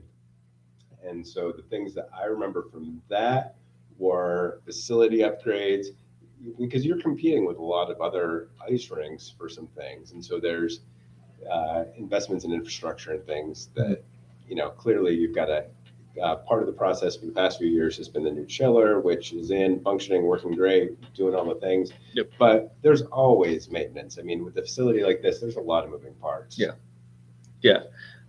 Jay was just on, and we were talking about. Well, Aaron and him were talking about the capital. What was the word Jay used? Capital, Capital improvements. No, not capital improvements. Heavy capital, usage. Intensive. Capital intensive. So it's there's always something. There's always. It's an interesting coming in every day and seeing, especially as a building owner. I mean, there's all sorts of things you have to prepare for. But so I know you're not a user of the MARC. First, how can we change that? The pool is great for your ankles. You just water walk, could have a good time. So we do have programs for that. But I am an active. But you guys also partner with my friends at the YMCA, where I am pretty active, and so you could also if you have a wide pass, you could come in the summertime and maybe which is work those ankles a little bit, and we'll get you back on the ice too, I'm sure. So and I am frequently broken, so I'm constantly. Also, I'm a frequent user of the medical center and their sports medicine program. Oh, that's and unfortunate. And the hospital is a community partner of the MARC. So that's really it. Like the MARC is an essential piece of a larger picture. Mm-hmm. There's people who, like I said earlier, doctors who come to the community and they want their kids to be in a world-class hockey facility, and we have that. Yeah. So I mean, that helps us to recruit doctors to the medical center and keep them here. That's a good thing for a small community like ours. Yeah. The better doctors we have, the better you and I are taken care of. Yeah. Yeah, exactly. So I couldn't agree more. So my last question for you is maybe this is what do people maybe misunderstand about the mark, and then what do people maybe over understand or like think they understand but necessarily don't understand? Well, Going back to sorry. I mean, I think the thing that historically, it's been 3 municipalities that have underwritten the amount of money that it takes, and then a lot of really generous donors who've done a lot of things largely behind the scenes. I think people think that MARC is just going to be here because the municipalities, but there's a lot of stress on Westmead, Meadville, and Vernon, and tax dollars from those is harder to collect. There are fewer people, and everybody's under stress. So the more that can be done to make sure that you have a cushion, the better, I think. So I think that's probably the most important thing for people to know. I think we do get a lot of funding from the Meadville, Vernon, Westmead, but a lot of this is donor. Right. We rely heavily on donors, you know what I mean? So I think if people understand that, and realize, hey, if we want this to be a long-term facility, right. And whether we volunteer or, do any of the endowment, the IRA, all those things, CD, I think you said, cash is the easiest. Cash. If we don't do those type of things, this place might not be here. Or you're not going, or you just don't have the level of facility that you want. Correct. I mean, and I think that's really it. Yeah. We want this to be an impressive facility that people, when they come here, they're like, wow. Yeah. Exactly. Meadville has this. Yeah. Like, this is really a community asset. We had some people in. There's a guy in not long ago from Scotland who came in and saw the MARC, and he was like, "It's pretty amazing that like a community this small has." Yeah, it really is. Nice place. Yeah, it's a great place for. We were talking earlier. Kids come here when they're 3, and they can be from when they were 3 until they're not able to, move anymore. Essentially, and that's one of the things that I've talked to Aaron about is, there's people who grew up here who've gone on to maybe not other communities, but I don't know about you, but the lessons I learned through being on sports teams and things have been probably as valuable as any education I had. Yeah. And so I think, the more we can do to reach out to those folks who've been like, you know what, I really did learn a lot, like being on a hockey team, learning to ice skate, doing, I saw figure skating out here this morning, being involved in those clubs.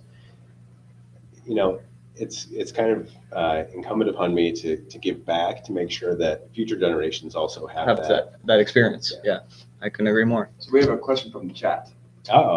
What is Crawford Heritage Foundation's involvement with the money? So once it comes to you, what happens? How does it get back to the market? So we take that money and we're investing in the stock market according to an investment policy that the Community Foundation sets up. And our goal is to make sure that the endowment itself grows, but also that the money, that we're giving a consistent source of money to the MARC every year from that. So we take an average of that, we do a 3-year average, and then we multiply it by what's now 4% and give that amount back to the MARC. And that usually ensures that the endowment itself will grow and the MARC will receive a consistent source of funding. So the goal is that over the next 20, 30, 50, 100 years, that endowment will grow incrementally, keep up, and do better than the rate of inflation, which we've been around for 25 years. We've got a really good track record for doing that. We've been through 2 recessions, and every investment that we've had since before those 2 recessions has grown incredibly. And the past 10 years has just been ridiculously good as far as returns on investment. So this year it looks like it might be a little rockier. We'll have volatility, but that's built into our plans. And we know that we've put systems in place to make sure that we'll weather these storms pretty well. Awesome. Any more questions from the chat? We're good. All right. Well, thank you, Christian, for your time. We Hey, really it's always a appreciate it. We really appreciate you coming down and telling people on live about And again, it. if anybody wants to talk about this kind of thing and they want to go out to lunch with me and Aaron and maybe Dick Astor, Yeah. or not. Well, it depends. I mean, that's what we're here for. We're here to learn about people and what their charitable goals are, and if the MARC is part of that, we want to bend over backwards to make that happen. Yeah. Well, thank you again, Christian, and Yeah, it's a we pleasure. really appreciate it. Hey, So, nice seeing you. thank you too. Thanks. Appreciate it. Yeah, it's a pleasure. Wow. If I see him, I'll send him in. All right, thanks. Wow, 2 really good interviews. I mean, Yeah, we Two got a people- career in podcasting. man, I'll tell you what. That was Jay's was amazing to see like how long it was, Yeah. and then how cool is it to see like a transplant come in and be like, it's an economic asset. Yeah. We don't talk about that very often. No. That is an economic asset. So, like when I wrote the questions, I originally thought that we were going to do all like people that use the MARC, and I didn't know Christian was coming, and then Christian was like, "Yeah, I don't really use the MARC." I'm like, It was amazing to see that because like he's from Utica, so and he still cares about the MARC, correct. even though he doesn't use it. it, Yeah. but he's like, doctors use it, lawyers use it. It's an asset to It's- bring those people in here. Correct. It's a tool. Yeah. He almost talked to the MARC as a tool, not as like an asset to use, but as a tool to recruit professionals to come in, Yeah. which was a side that we don't see very often, do we? No, And normally we that was see the first time. what can the MARC do for me, in my family as far as programming. Yeah. Now we're seeing, hey, listen, the MARC is here and it has to be here for future generations because we need to get better doctors. Yeah. Better and lawyers. keep them here. Yeah, and keep them here, Yeah. right? Because they want to be involved with the figure skating and the hockey and the swimming, curling, And then bocce, tennis, baseball. by bringing those people in, they're going to want to get involved in the MARC Correct. and make the MARC even better. So better people. And it was interesting because as much as me and Jay talk about, how to be able to give, he had so many more options, right? Yeah. Mutual funds, stocks, bonds. He has all these different. So again, if you would like to go out to dinner or lunch with me and Christian, I'd love to do that because it's on Christian's tab. So, but we just had another gentleman walk in the building. It looks like he just came from hunting. He must have been hunting this morning. I think he was probably with his grandson. I would bet he was hunting this morning. It is the vice chairman of the both boards now, right? Both vice of both. He's vice of the Meadville Area Recreation Authority, which Jay was talking about, which is the operations side of the MARC. And he's also the vice chairman of the MARF, which is the Meadville Area Recreation Foundation that we were talking to Jay earlier, that is a part of that. Ryan Diarmid is the chairman of. So before we bring him on though, I just want to ask you, like, how are you feeling about this? About this event? Like this is like it's a kickoff. We've never done anything like this before, and we just have people just coming off the lobby here wanting to talk. Yeah. I like to talk. We didn't even know Christian was going to be here. Yeah.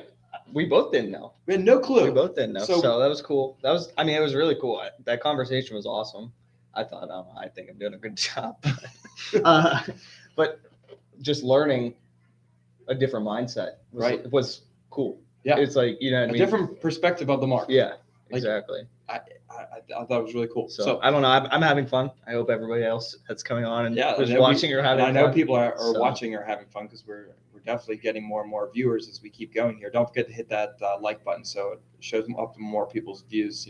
Especially the out of towners, right? We get a lot of people that are in town watching.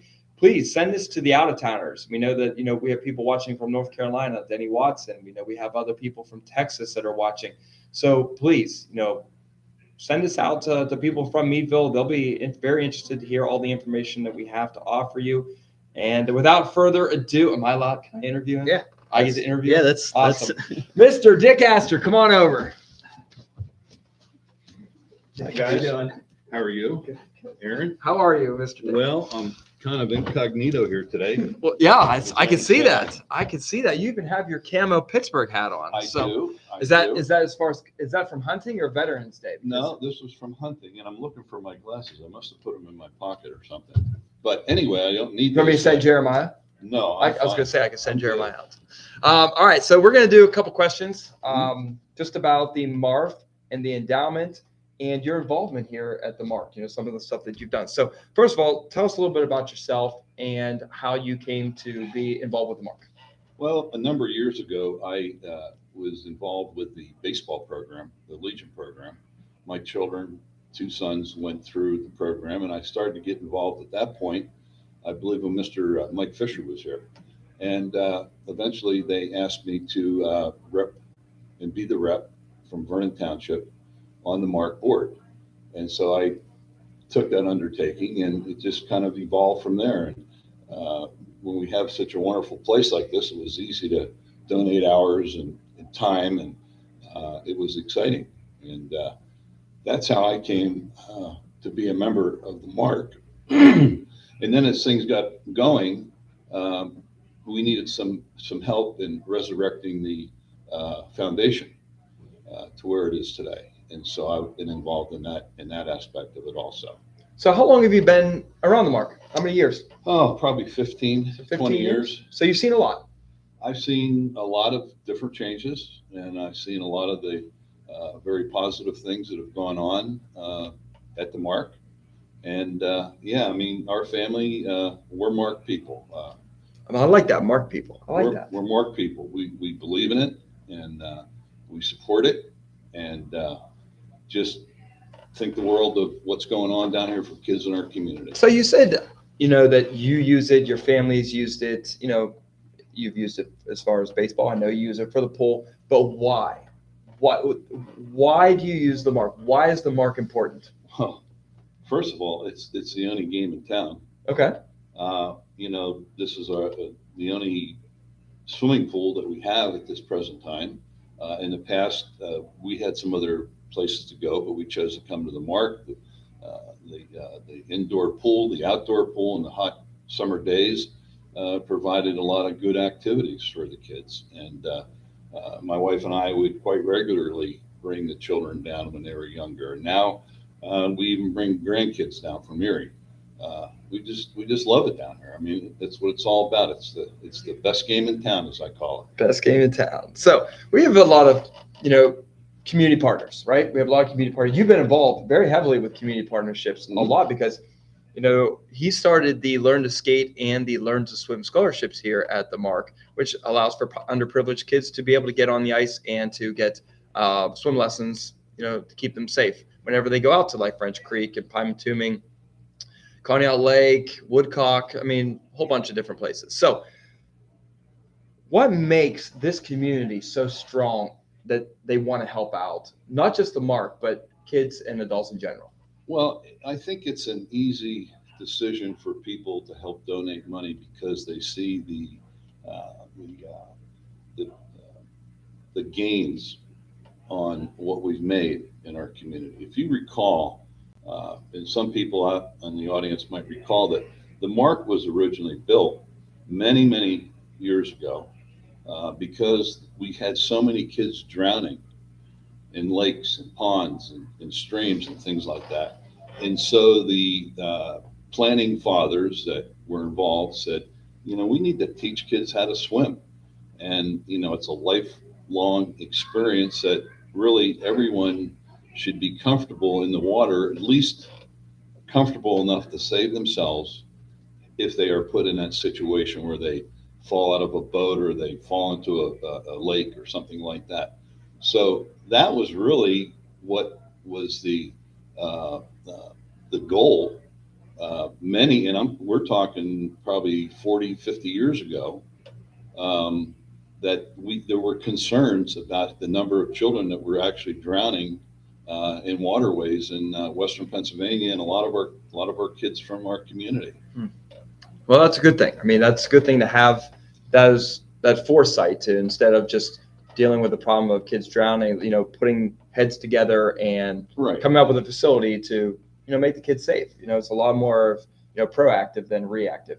And I think they were trying to be proactive. Yeah, absolutely. And I think our folks could probably tell us that it has worked. And kids today, we don't have as many drownings as we do. God forbid we shouldn't have any. Right. But it does happen, and people get around water and recreation and Conneaut Lake and different places that we have, French Creek, and at least they can help themselves as best they can to at least get to shore and help themselves. Sure, absolutely. All right, I have a question for you that I asked Jay the same question. Okay. All right, it was a toughie. Okay. It's a toughie. What gets Dick Astor fired up and excited about the MARC or the MARF? When I come down here and I see kids ice skating, I see kids swimming, I see older adults using our facilities, we really are giving these folks an opportunity from when little children, infants, are in the pool learning how to breathe, how to handle the water. That's what excites me. It's one word, it's kids. Kids excite me. Happy people excite me. So along with that, I'm glad you say that, because my next question is, who benefits from the MARC? Who benefits from the MARC? Our total community benefits from the MARC. It's not just Meadville? Well, not just Meadville. I mean, our people that live in Crawford County, in the different boroughs and the different places within Crawford County, Vernon Township, West Mead, East Mead, Cambridge, Conneaut Lake area. It really is a total community asset. What is your favorite memory of the MARC? Your favorite memory. If you could pick one time that you could go back right now, that you were here, and it was just the perfect time, what is it? Probably when I got thrown in the pool. All right, I got to know this story. What happened? Well, Lisa Lang and Doug, we were all down at Margaritaville, and we still had Margaritaville, and somebody said, well, if Dick jumps in with his clothes on, I'll donate $500. Somebody else said, and I'll donate $1,000. So I went head first right into the water.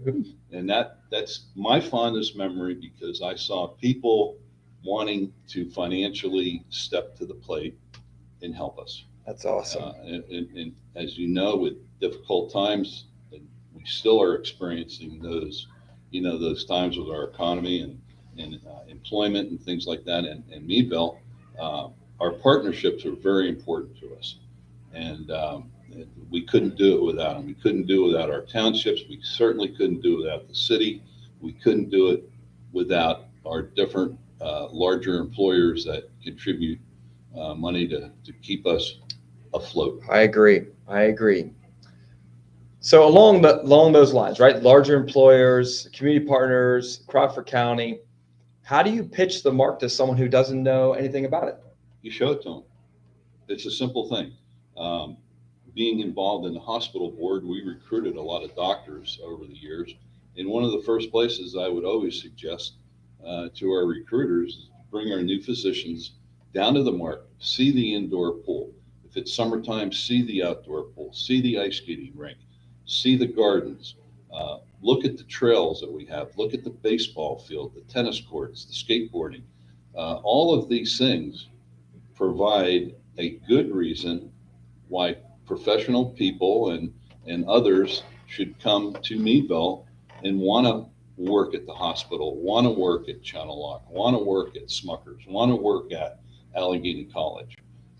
It's just a great resource. And I've had family members come from out of state, because I'm originally, from New Jersey, and my parents would come up here years ago, and they were just flabbergasted as to what we have in a small rural community in Northwest Pennsylvania. So along with that, me and Christian Marr were talking a little bit, and Jeremiah, and he's not a user of the MARC, but he believes it's an economic tool for the facility. And that's kind of what you're saying. You're saying you're using it as an economic tool. So what are maybe some other tools, or what other things does the MARC provide other than usage or as an economic tool for recruiting?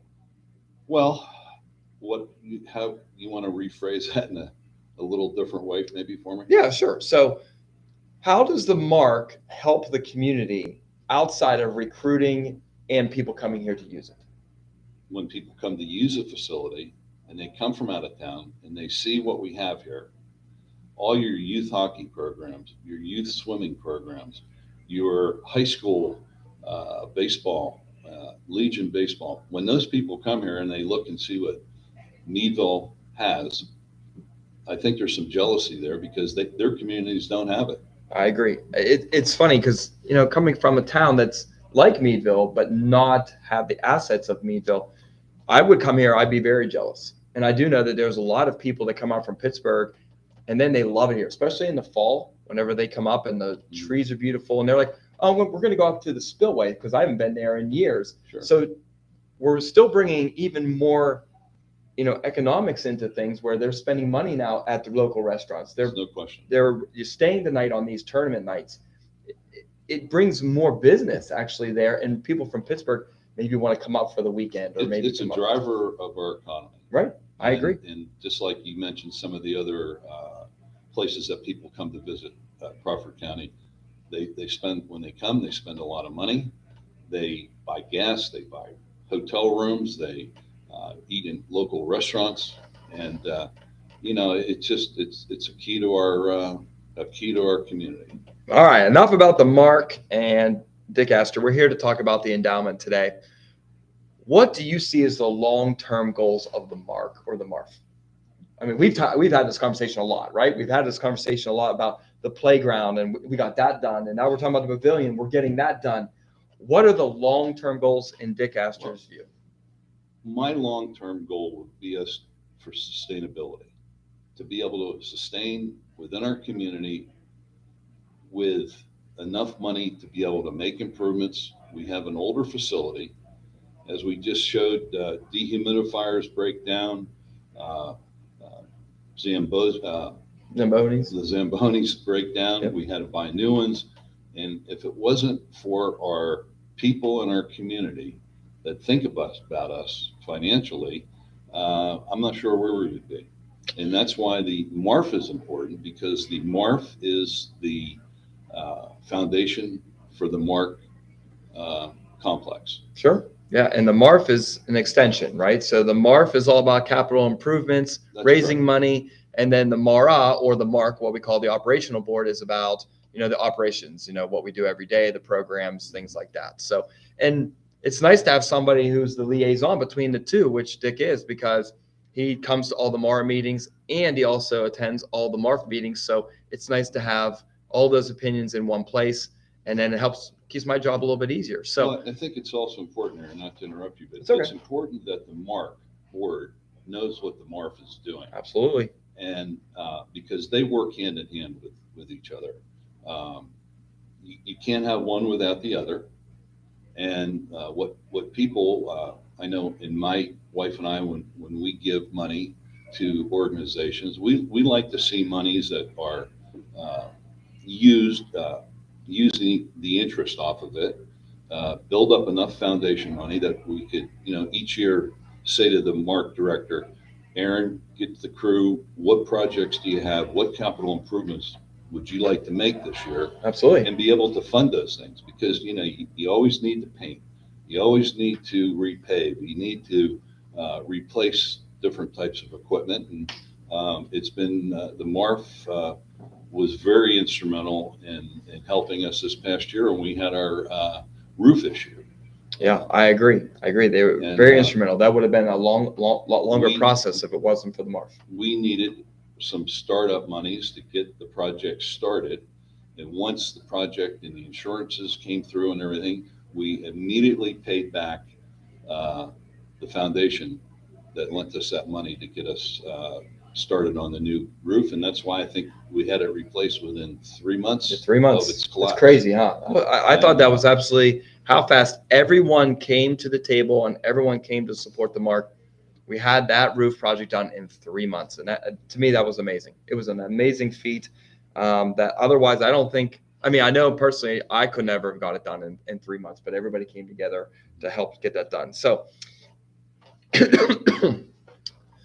excuse me. So the last question I have for you is, this is about the endowment campaign. This is what this big startup is about. How can people get involved with donating? I mean, I mean, and not to, call you out and stuff like that, but you've done a lot of work here to help get people to donate money here, with all the scholarships and stuff. So talk to a little bit about people that are watching. How can they help with the endowment campaign? There's a lot of positive tax types of issues that if you go to your financial people or to your bankers and that, they will tell you how you can give some money and it benefits your the amount of tax that you pay on your investments and things like that. People forget that we all don't live forever, and a simple statement in your last will would be to think about the MARC and maybe appropriate a percentage of your estate to to benefit the MARC.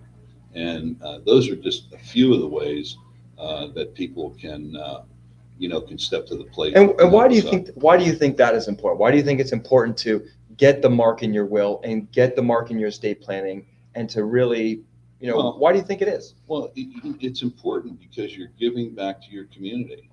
A community that has served you for years, and maybe you don't have any children that directly ice skated on the rink or swam in the pool, but it was here. It was available, and my dad always told me. He says, about volunteering and thinking about, we were a blue collar family, and but my parents always were very thoughtful of being involved in the community, thinking about the community financially, and making appropriate donations to help the cause. Absolutely. I agree. I mean, we have these conversations every day. You're here every day. I mean, Dick's here every day, whether he's stopping down to swim or just to talk, or sometimes he comes down and is nice enough to just take me and Jeremiah out to lunch sometimes. So it's nice to see these people come in, they support us, and it motivates me. I know it motivates Jeremiah, because sometimes we're in there and, we're at the grind and somebody will pop in and just kind of have a conversation. It's nice to just have that conversation, not just about, hey, what are you doing? What are you getting done? It's about, they care about me. Hey, when can we get together and, maybe go out and see a movie, or, go out to dinner and just chat. How about you bring your wife and we'll go do something like this? So it's nice. It's a family here. It really is a family here. We do a lot of things together. The boards, they're very much involved, and that's why I think everybody needs to really take a look at where you are now. How can you help the MARC, whether it's volunteerism or with some sort of donation? And I think that's where we need to go. So anything else you would like to say? Not really. I'm very pleased to be able to give time and efforts to help a good cause. I think our complex is being very well run. I'm not saying that because you're sitting here. I think if anyone talks to me, they'll agree with me that you're a workhorse. Someone just told me that last night and said, you put countless hours, and it is a family affair. And I just think that we have to keep it going. And with generous donations from our community, and again, they don't have to be large. They can be just very small, but it's the fact that you're helping out. And I think that is why what keeps my fire going is when I see positive things happening. I agree. My fire is burning right now just doing this. I mean, it really is. And just think of where I was 5 years ago to where we are now. We now have scholarships. We now have an endowment fund. We now have, a playground and bocce courts. And I mean, there's just so much that we've accomplished in 6 years. I can't imagine what the next 10 years are going to be like. So, Dick, Astor, thank you very much for having us today. Aaron, I hope my pleasure. you have a wonderful time. Hopefully you get some more deer. I'm just out having fun with the green. And we'll be back in about 3 minutes. I think Mr. Ryan DeArmond is here. All right. You can do Ryan and I'll do Holly. Cool. All right.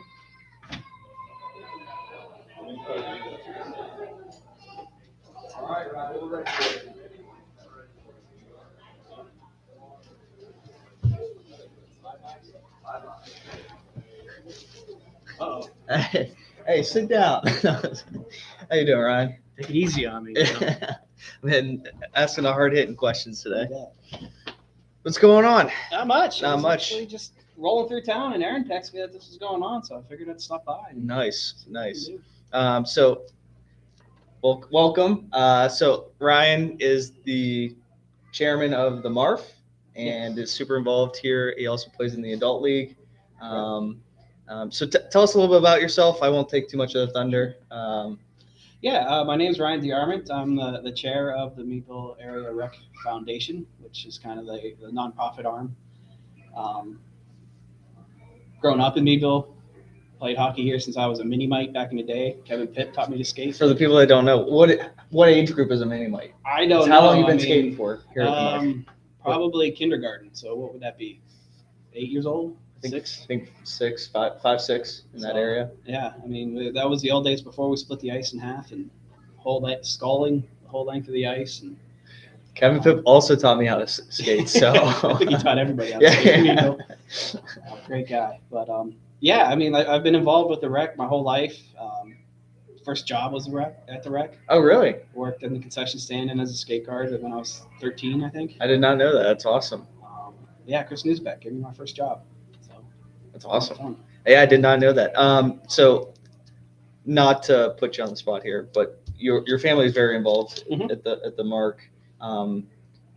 It is the George S. DeArmond ice rink or ice arena, whatever it is. And then, so you've been involved here at the MARC. Well, your family's been involved here at the MARC for probably before you were. I think when the original people that got together and saw the need of having, a safe place to swim is where it really came from. The story I've always heard is that, there were a lot of kids would go swim in French Creek and get caught in the currents, and then I forget what the trees are called that overhang, and there were a lot of drowning. So they wanted to get a safe place for kids to learn how to swim. And, that was the big part of it. And then the ice rink came along. It's something to do in the wintertime. Yeah. And like I said, it's just been there as long as I've known. Yeah. Since I've been alive. So you obviously have a very special connection to the MARC. And then so what about the MARC do you love? I mean, for me, since kindergarten, I've been coming here. I mean, as soon as the ice went on, it was public skates twice, Friday night, Saturday afternoon, Saturday night, Sunday afternoon. House league hockey growing up was always fun. Those friends, I'm still friends with those guys today. In the summertime, the pool, the activities, the trails, riding mountain bikes through Elder Glen in that area, and the soccer fields, the football fields, baseball fields over there were always used. It's just I kind of grew up here. I was a rink rat growing up, and then as I got older, my kids got involved. I mean, they played hockey at a younger age. They didn't quite stick with it and play to the varsity level or JV level, but that's when I saw a need to. Well, once they got into travel and I started going to other rinks more frequently and seeing, what the kids in Pittsburgh were having, or in Erie and elsewhere in Jamestown, it was kind of, wow, we can do a lot better here. Yeah. And then we ran into some of the issues with the ice resurfacing machine breaking down and kids losing ice time, and that's tough because it's not a cheap sport. And by the time you pay your league dues for the ice time and you get the kids all the hockey equipment and you lose 2 weeks of ice time because you don't have ice, that's expensive. Yeah. So between that and then the chiller project, that was kind of when I got involved and we really started pushing the fundraising side to make sure we had a kitty aside that when things broke, we were able to fix them quickly. Yeah. So I'm interested. So from playing house hockey with the guys that you're still friends with, how many of them were in your wedding? First off, one of them was my best man. Yeah, which is amazing. Yeah. If you think about what age was house? What age did you meet your friend that was your best man? Oh my God, we probably played hockey since squirts. I mean, I know they don't call it 10 years old. Anymore. Yeah, so 9-10 years old. Yeah. So growing up with that kid at the MARC and playing house hockey with him, he became your best man. Yeah. Which I think really says something about one, the sport of hockey, and then two, about the MARC in general. Right. So I've always liked the complex because I mean it's a safe place for kids to come. I mean you can go ride your skateboard down around Diamond Park on Friday night, but who knows what they're going to run into. Yeah. at least when they come here, there's supervision and it's a safe place that you can take your kids and Yeah. do things. And that's really my motivation for supporting that too. Yeah. And like you said, like the French Creek drownings, like the MARC was created for a place that these kids can come and learn these life skills, and they're still learning them today, and also able to strengthen their skills that they already do know how. Yeah, so. like I can remember in elementary school, every class came over to the pool and we were taught how to swim. I mean, if you didn't know how to swim, there was the basic how to swim, but then there were some survival skills you learned, like how to, if you get thrown in the water, how to get your jeans around your neck and inflate them into a life jacket. I mean, that's not common sense, but yeah, every elementary school kid was taught that. Yeah, has that going forward. Yeah, which is, I mean, and Bill Pendergraph, our aquatics director, also does. He's since added, since coming onto the staff, like life-saving classes.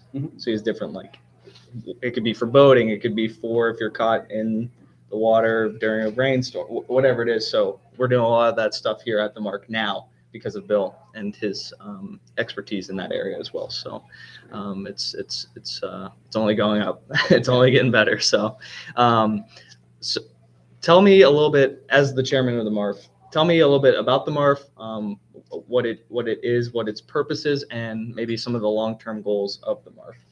So the foundation side is I've been involved with it for about 10 years now, and it's the nonprofit arm, so we can get donations tax-free.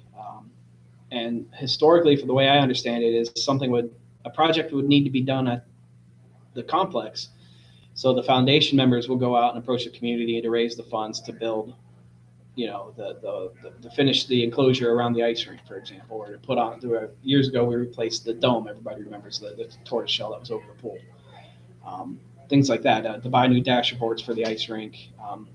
Real capital expenditures that aren't in the daily operations of the rec complex.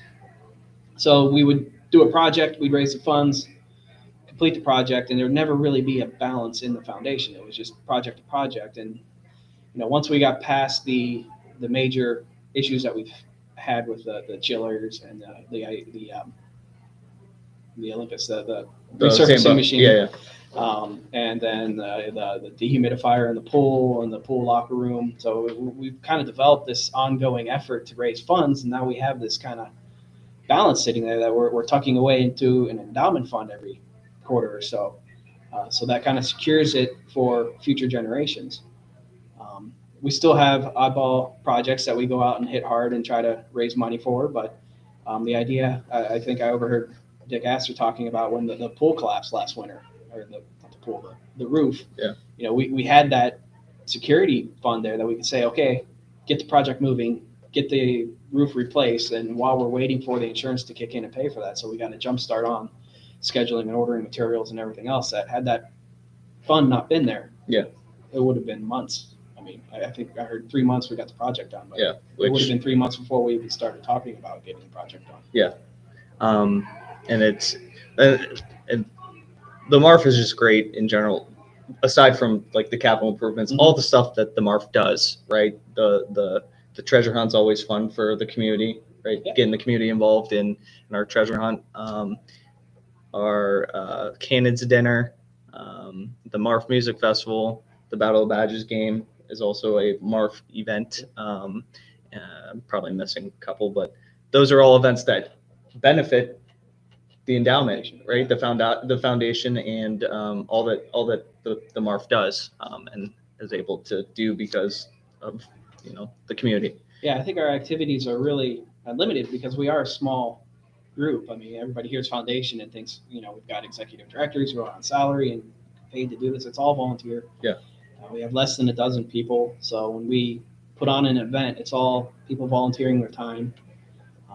Making sure the event goes off without issues, whether it was the barbecue and concert that we did for about 4 or 5 years, and then COVID kind of squashed that out, and we lost the momentum behind that. But we've started some new projects between, as you mentioned, the scavenger hunt, which is we put on during the Remarkable event, so people can come down and they go out through the community to try to find these Easter eggs. And actually last year was really amazing. The three winners donated all of the prize money that they won back to nonprofits. I believe the Academy Theater and then two programs here at the rec complex. So it was the figure skating and the youth hockey program. Yeah, which I mean, and again, just I think everything, the MARF and the MARC are great because everybody really cares about the community. Like you said, everybody on the MARF board are volunteers, and they just volunteer their time and quite honestly, their effort. Like I mean, to see what you guys do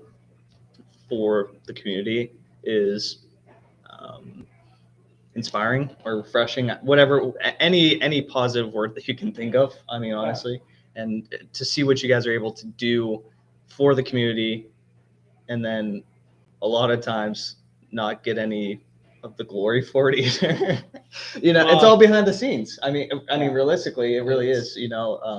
It's great to have people in the community that care about this place. I look at Meadville. The towns this size don't have facilities like the rec complex and the pool. I mean, yeah, they have rec centers, but they're nothing this size. Yeah. A lot of when you go to Erie, Pittsburgh, Jamestown, those ice rinks are run by businesses. So it's a big difference. When we're working with a nonprofit scenario, and it's to have this asset is amazing. To be able to, I don't know how many years. I think we're going on 50 years. Yeah, 2024. I think the 50th. I think so. Yeah. Okay. So and so to keep it going forward it's getting harder. Yeah. It's tough, but I mean, we're doing everything we can. We're pushing on these endowment funds so that the money is secured and it can't be accessed for specific issues, so that the interest, the dividends and everything that comes out of that fund that we can use, and then we can budget for CapEx in the future. But it's a way to donate to the rec to make sure that it will be here for generations to come. Yeah. What do you think, or why do you think that the rec being around for generations to come will be a good thing for Meadville? So I mean, just activities, exercise. I mean, giving kids a good place to go, a safe place to go. I think it's harder today to get kids to go outside and be actually one-on-one, in-person, social with each other, not just sitting on TikTok or video games, and having that real, I don't want to say physical interaction, but person-to-person, being outside. Social interaction in person rather than video games I online. think, right. I mean, they get it at school too, but I mean, that's a structured environment. Here it's a little more improvised, it's a little more free. That's important as they grow up. They need to have those skills. Yeah, I get really mad on the ice when a kid asks me if they could go get water or go to the bathroom. I'm like, I'm not your teacher. Yeah, like, you can do that. I mean, kids got to come out of their shells. They got to learn those skills, and you can kind of see it as in our business side. You can see where kids have been kind of sheltered their whole life by living through devices, and they get out in the real world and they don't have those interpersonal skills. They don't have the ability to communicate. They don't have, having sports and having discipline and being able to show up on time and be on the ice. Those are really important things once you become an adult. Yeah.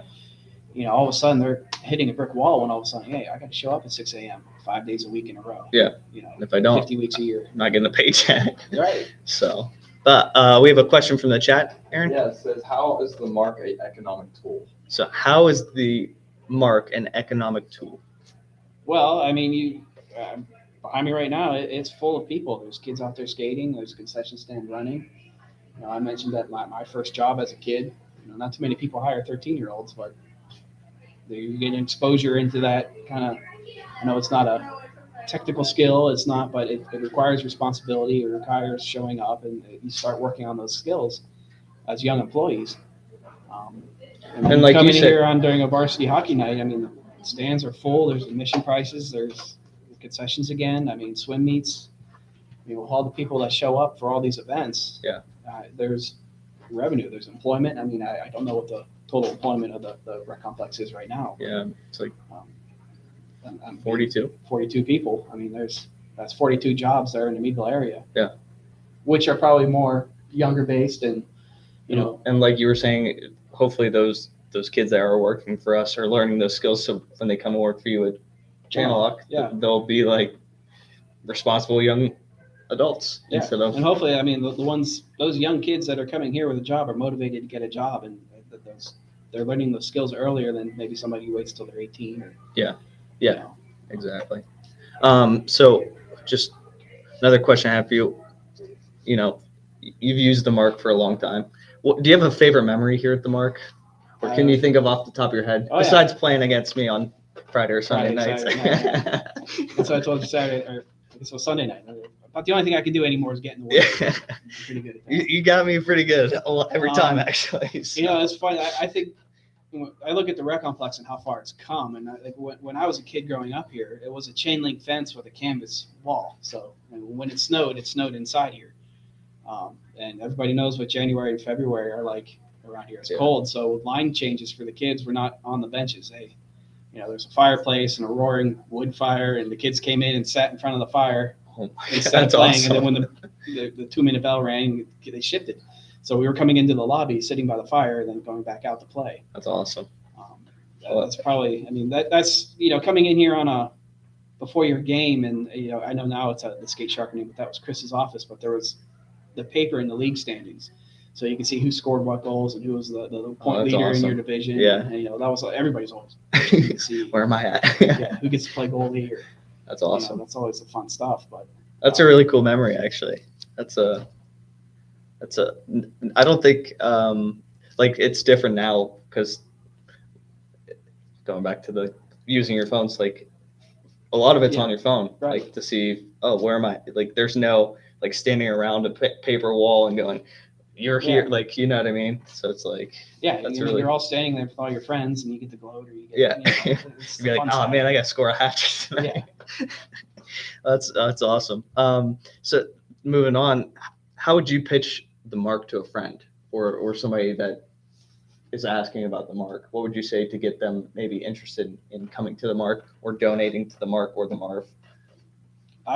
Come down on a middle school hockey game or the varsity hockey game and see how many people are really impacted by this, or during the Remarkable and the June event, and how many people really show up for that. I mean, that's kind of the MARC's community day to give back. It's a very low admission fee and everything like that. But I mean, especially if you've got kids, get them involved in swimming, hockey. I think we have water polo now. Figure skating's making a comeback.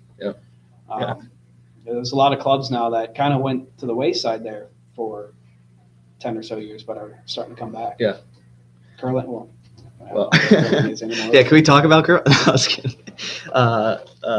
No, curling is another program here at the MARC that is taking a hiatus, I guess. So, but just a last question I have for you. What's something that maybe people misunderstand about the MARC and the MARF, as far as, well, I don't want to lead you too far, but. I will probably, when I first joined the MARF, everybody seemed to think I was on the MARA board. Yeah. So the MARF really is not involved in the daily operations. Okay. That's the authority board, and that's who really runs the complex. The foundation side is based on raising the funds for the capital improvements. I mean, we're sitting in this nice new media room where you can bring, postseason hockey team in and have pizza and party, or a birthday party, or I know we have some events during like the Battle of the Badges is kind of a VIP room, to do those kind of things, to update the locker rooms. So that doesn't come out of the city budget or the MARA's budget. Yeah. When we have to do those important improvements, whether it's, retiling the locker room, pool locker room floor, or the hockey locker rooms, putting up the new paint, new showers, new everything that needs done there, benches, buying dasher boards, things that, aren't the day-to-day wear and tear of the complex, but they're asset improvements. That's where the foundation comes in. Yeah. That's all I had for you, Ryan. Do you have any last things you want to say about the endowment fund campaign, or maybe how to donate? I think if you call the MARC office, they'll definitely help you out. I know we're not all, Christian Mayer. Christian Mayer's a great asset here with the Crawford Heritage community. He helps a lot of different endowment funds. I know not everybody's fortunate enough to have a lot of money to have to give away at the end of the states, but if you do have a financial planner or you're working with an accountant, I mean, talk to them about the tax benefits of charitable donations. I mean, if it's not the MARF, it's somebody in your life that's impacted you, that whether it's your local fire department, school, Lions Club, somebody. Just make sure you're taking advantage and not just giving it all to Uncle Sam. There's opportunities out there to help other community members too. Yep. So, well, thank you, Ryan. I appreciate Sure, it. thank you. No problem. And then Aaron, you coming back in, or we? Yeah, we got one more. Okay. One more. And then Yeah. we'll see you, Ryan. Good luck this weekend. Come on in there, Miss Holly.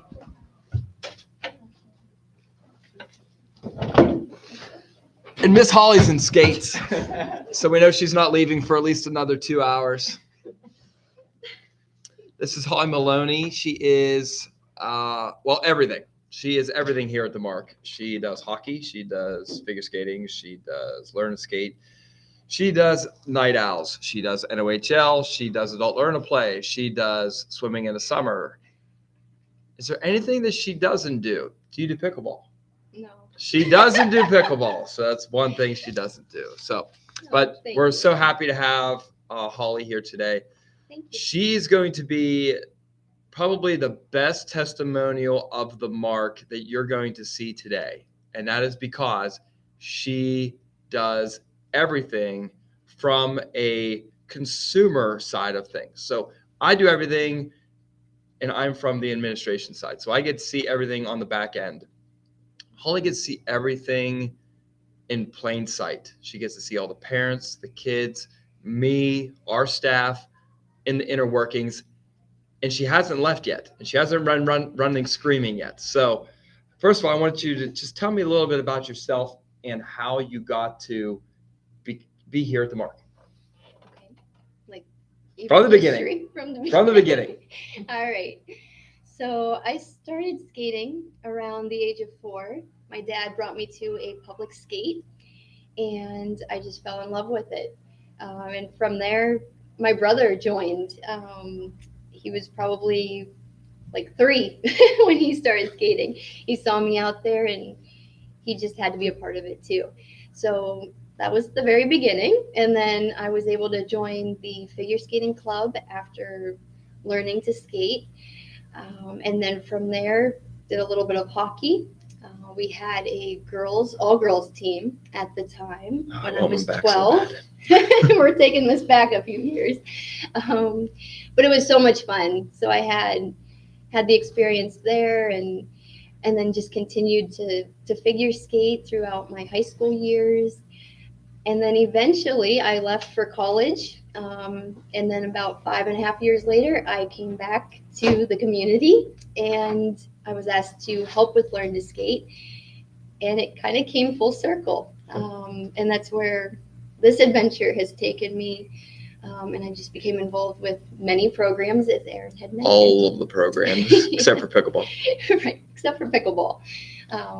And so now we're even bringing this even more of a full circle. My brother has children of his own, and my nephew just completed his first session of Little Penguins, and it's just really wonderful to share that with them. So why do you love the MARC? What gets that? We all know that there are some nights that when you're here just 6 days a week. So there's some nights that like I just don't want to go to the MARC. Right. But why? Why do you keep coming? Where's the love stem from? A huge part of it is community related. This is where I grew up. This is a place that I felt really happy to be at, and just my passion. And now I get to share my passion with others in the community and the children and adults. And I can't leave them out. I mean, I goaltend several days a week. Yeah, she's a goalie. And it's with adult leagues, and also like our Learn to Play program. And so we reached a lot of people. It's not just children or, teens. And it's really important to me because this is where I grew up, and it's just a mainstay. Like this is so important to have it in the community. Could you imagine not coming here? No. What would you do with your time? I have no idea. She does so much, and her whole family is involved. And this isn't like, someone who's been here. Holly's one of those people that whenever you come here, she's bringing her family with her. Her dad plays hockey. Her mom volunteers for almost every special event that we have here. Holly runs the programs. Her brother plays NOHL. Aldrin, his son, is in Learn to Skate and the Little Penguins program. So it's a whole family affair whenever you come. It's like you might as well pack all the houses and have a family reunion while you're here. So it would be really hard for your family to imagine the MARC not being here. It would be. So It would be very difficult. I guess next one would be, what excites you about the MARC? What excites you? The people. And that's not just coming to see like all the kids and adults. It's yeah, it's there. We can't leave Jeremiah out there either.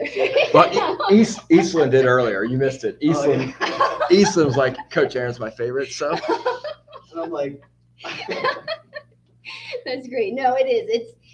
It's just really like, not only do we get exercise and we get to see people, it's a social thing. I mean, this is my social life. Holly's become very good friends with the maintenance staff here as well. And that's right. And then Holly's one who actually brought our maintenance staff into skating. Like, it's amazing to see how many people now from the staff who haven't skated in years are back out on the ice skating, playing hockey, doing figure skating, just out there having fun. So she's right. It's a family. It's a community social facility. So, all right, really tough question. This is toughest one of the day. Okay. What is your favorite moment or memory at the MARC? I have many. Yeah, I'm sure you have tons. What's your oh my most goodness. favorite? We're gonna go back in the day. Okay. And maybe it's a little more generalized, but something that has always been important to me, and just growing up with my brother Patrick, he means the world to me, and we would come to public skates together even after we learned and all of that. This was probably when we were teenagers, okay, or maybe a little younger than that.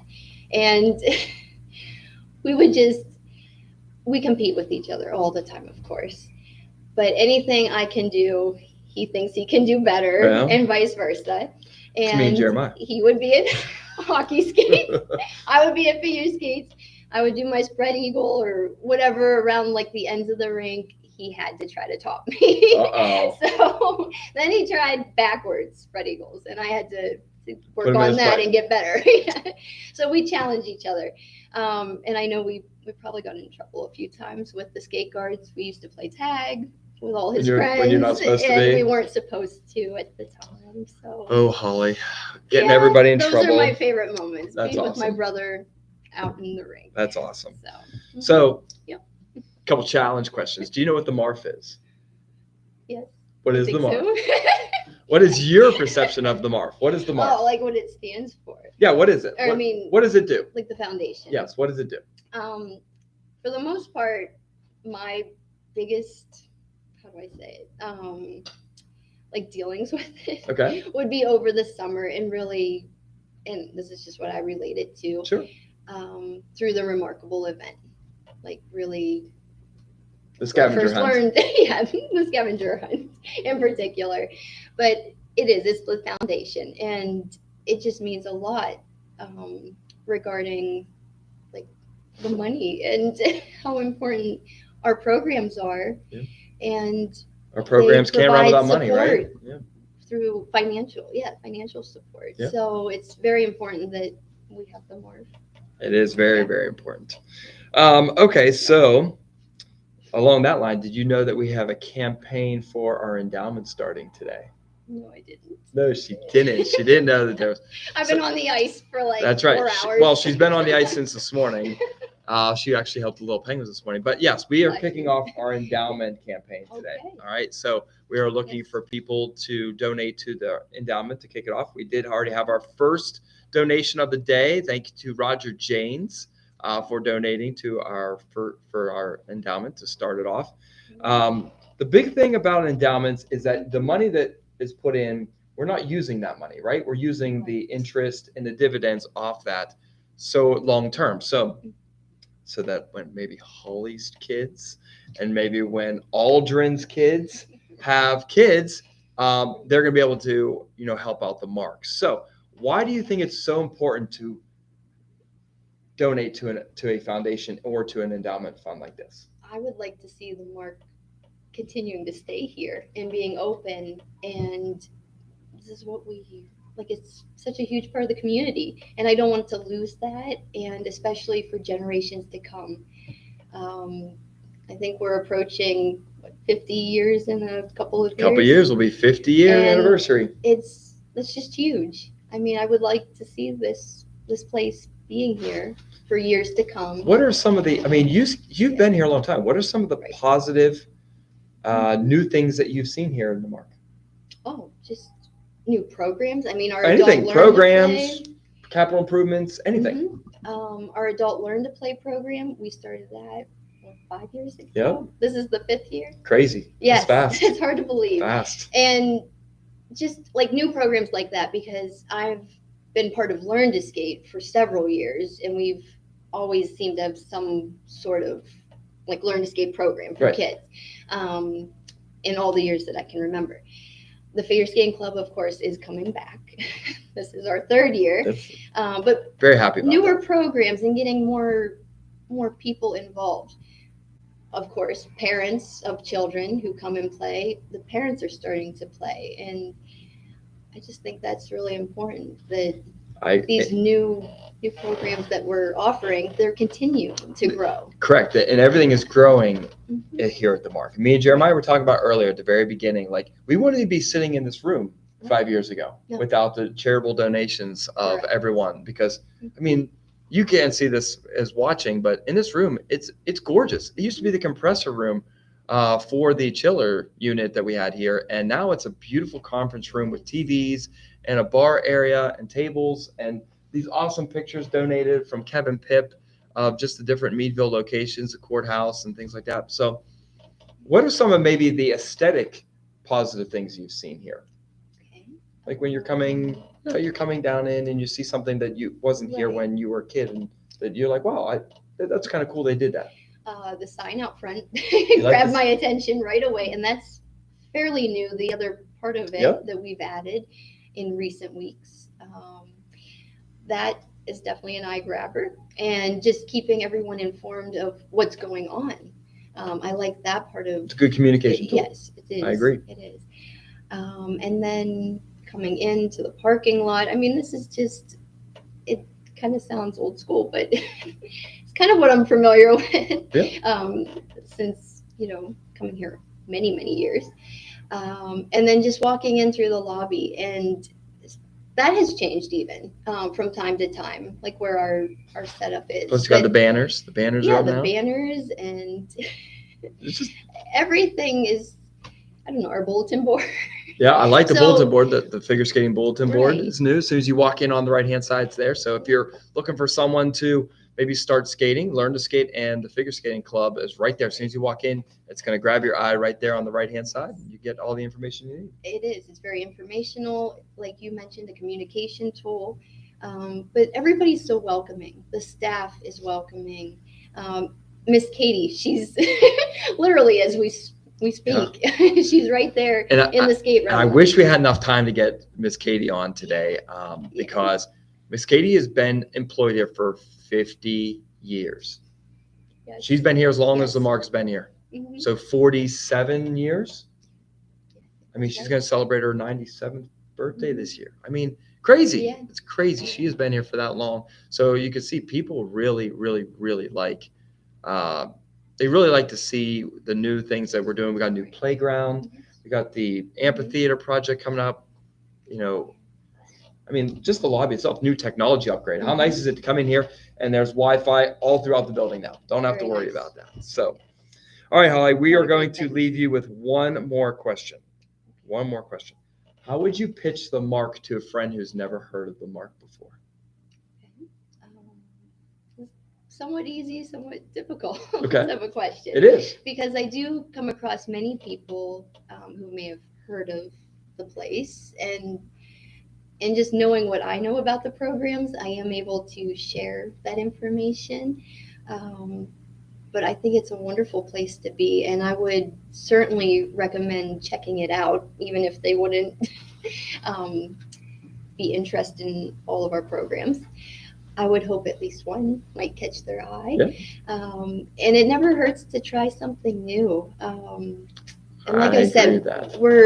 we are recreational. We have like exercise related sports, but at the same time, that social aspect, just being around people, I think that's huge. I know even in like our COVID years, Yeah. that was Tough. really tough because we were limited at times, Well, even being able to come to the rink. Just walking in the door, right? I mean, there were times that I was at home and I kept telling Shannon, I said, I got to go to the rink. Like, I've got to go to the office. I can't sit here any longer. Exactly. I can't do it. So, Right. because it's such a social, it is such a social place. I mean, Right. you know, Jeremiah's here. And if I wouldn't have met Jeremiah, I wouldn't have been married in a lovely place such as his farm with my beautiful wife.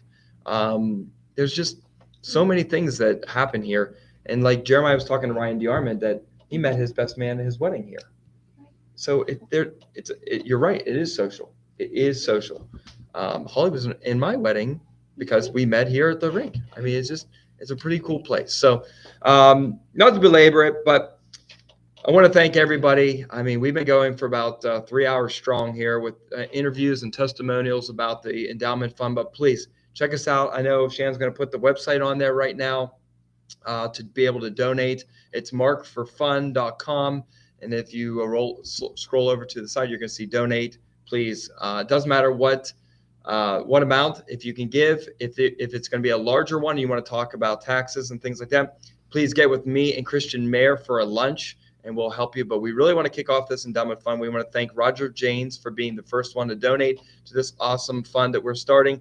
I know that we're approaching $100,000 in the endowment fund right now. So if you can help us out, any little bit would help us again. So that number, again, 814-724-6006 if you want to make a donation over the phone, or you can go to our website, www.mark4fund.com to make a donation under the donate tab. So for Coach Jeremiah, you want to come in here and say goodbye to everybody? And you can say goodbye with me and Holly. Thank you so much. I don't know about you. My voice is kind of hoarse now, but I want to thank everybody. Thank everybody in the chat for the questions. I see Megan's in there. Shirley's been in there. Oh, Shirley. Oh man, it's crazy. But thank you very much for everything you guys have done here at the MARC. Please, please, please, please. If you can't donate monetarily, please come down here, talk to me, Holly, or Jeremiah about volunteering, helping us with the program. We would surely appreciate it. Thank you to the MARF, to the MARC, the City of Meadville, Vernon Township, Westmead Township, Accutech, Meadville Medical Center. Who am I missing? Westbury. Anybody else I'm missing? Channel Lock, and all the volunteers of both boards. Anybody I miss? No, I think I got them all. Is that the first time I got them all? Gotta be close. Go me. All right, everybody. Have a great day. We'll see you guys next time. See you guys. Thanks.